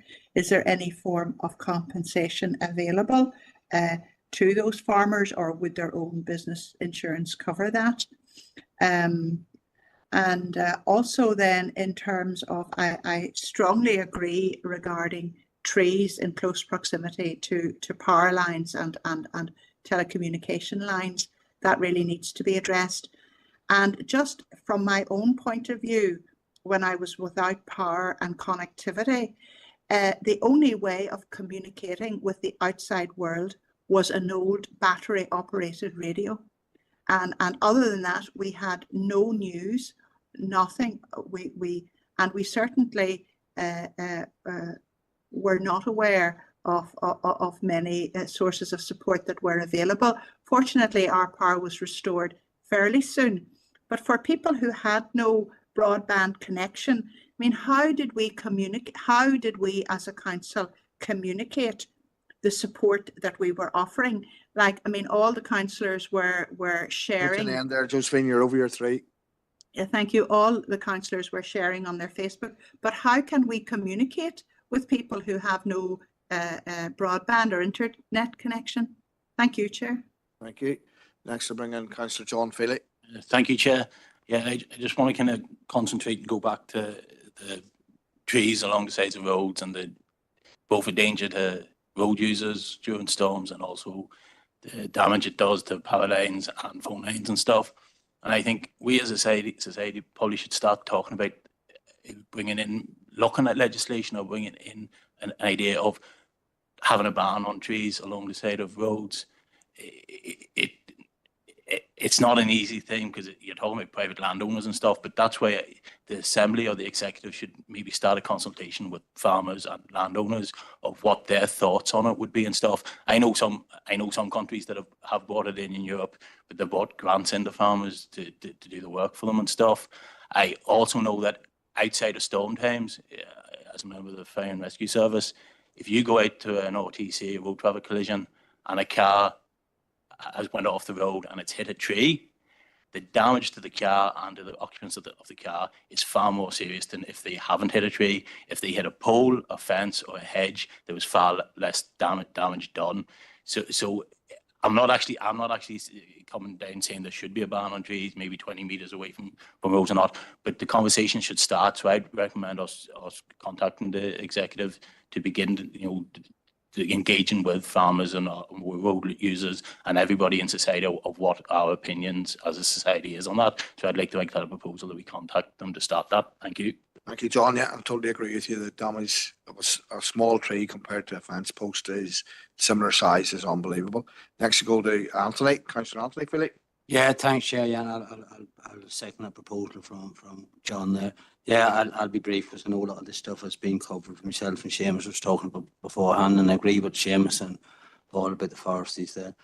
And I just want to pay tribute to the NAE boys who's working on the ground. I know they went beyond what they had to do in our areas to start at 7 o'clock in the morning, or say us at 3 o'clock that day to get electricity going. So fair play to them fellas there. That's just what I wanted to say. And I agree with everything else that was said there earlier on. Thank you, Anthony. Next we go to Councillor Anne-Marie Fitzgerald. Yes, thanks a lot, Chair. I'm not going to go over old ground. I think the key word maybe for us in this area, rural proofing. This area hasn't seen much rural proofing. I am councillor for a very remote area and chatting a few residents on a few roads, and they have been impacted possibly this last year 3 times, and each of those times the least they were off was 3 days and the most time was nearly 10 days. And so the same problem that seems to be going on. So really rural proofing from NIE is not great. We talk about the critical care list from what I know, and I wrote down a number, 1,400. I think there's 1,400 people on the critical care list. I was working for a couple of families, but one family in particular, family member was on the critical care list, and that was to do with their medications had to be dumped, and they had no power to get to the airflow mattress bed. And so that was really, really difficult for them. So I'm just wondering going forward, even with the trust wise, even with the letter going to the trust and NIE, I know we can't get generators out to 1,400 people or even to 1,000 people, but on a way going forward, what do they see as the way going forward? Maybe securing help for those 1,400 people. Then the other one is then that somebody mentioned earlier on the rural people where I am. I know there's a great facility in Oma, and the heat, the warmth, the tea, they could share in that, but the rural people could not. One, there's no transport into Oma. Sheer poverty is a big thing where they maybe hadn't got the money of getting into Oma because they could even get the money to run the generators. So it is a huge problem. So maybe a more community-based type thing would be very, very, very good. But really thanks to the NAE staff and to our council staff and all the local people, and especially the healthcare workers. They played a blinder going through the roads in the storm and that. So that's all I have to add. Thank you, Anne-Marie. Next, we go to Councillor Earl Thompson. Thank you very much, Chair. Eventually got on there. Thank you for that. I'll be very short and sweet and to the point. First of all, it would be remiss of myself if I didn't pay tribute to our Chief Executive, our directors, officers and staff at all levels in this council for all their efforts over that storm. They certainly pushed the boat out. And if it hadn't been for the warnings that we were getting about the red weather warning, which we never had before, in my mind. If we hadn't got those out, it probably been worse situation, because we're putting that out constantly in social media and informing people on the ground of it on the Wednesday and the Thursday before the event happened. So that was good. Just with regard to NIE, I found them somebody mentioned earlier on about them being courteous. They're more than courteous. And I had phoned them several times over the period. I was down myself for 36 hours, but when I was able to get there, I was on to NIE constantly. And I'll just make an example of, I had a 98-year-old constituent who would have been probably the critical care list.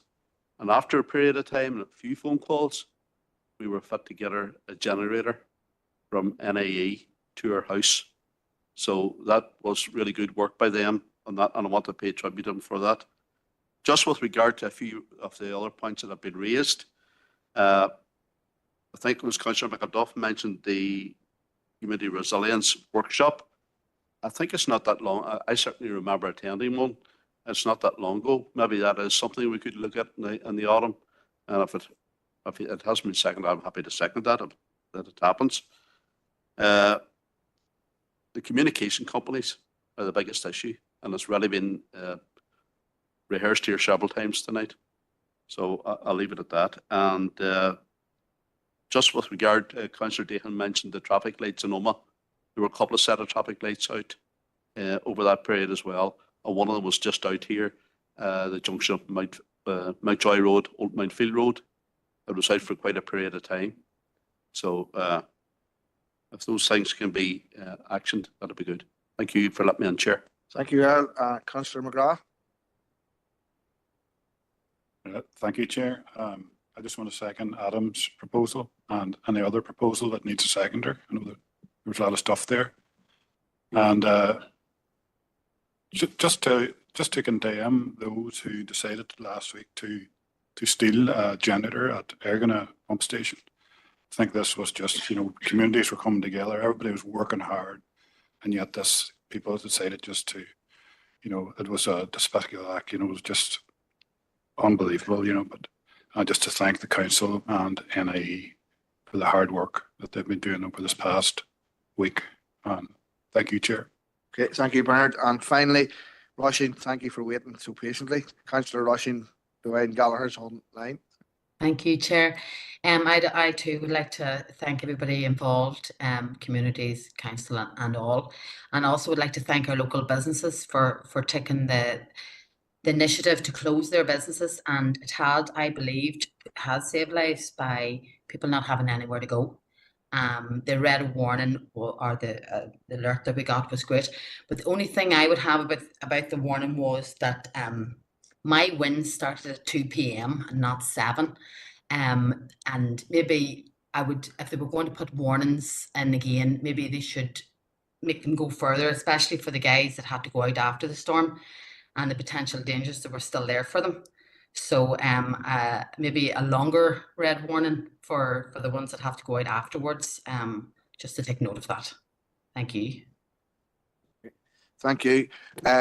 There's been a number of proposals, and I'm not going to recount them all, and they've all been seconded. Thank you, Bernard. And I can't see anybody against them, so we're all in agreement. Okay, thank you. The Chief Executive has a number of notes here, and she's going to try and get them fitted in before we run out of time. And I'll keep the water coming to keep her. Oh, no, no, Chair, thank you. It's really just to respond to a couple of the specific queries, because I think we can provide some updates and maybe just a suggestion as well, Chair. So in relation to the comments around community resilience, and I think all of the points that have been made by members are very valid. Some of you will remember that in 2017, that's when there was the flooding in the northwest. There was a specific recommendation that was agreed by the executive at the time and was to be taken forward by the Department for Communities, which was actually formalising the relationship around community voluntary structures to allow community resilience to be immediately enacted. Those recommendations have still not been taken forward. Similar recommendations happened as a result of COVID, and similar following the flooding in Newry Morning Down in Armagh, Banbridge and Craigavon last year. So I think, and I'll comment specifically on some of the data sharing and so on, it probably would be worth the council writing to the department, and I know it is something that was an executive priority, just seeking an update if, in light of now our learning again, they will proceed to formalise those recommendations which were previously agreed. That would avoid the situation that occurred, which members have I suppose, summarised.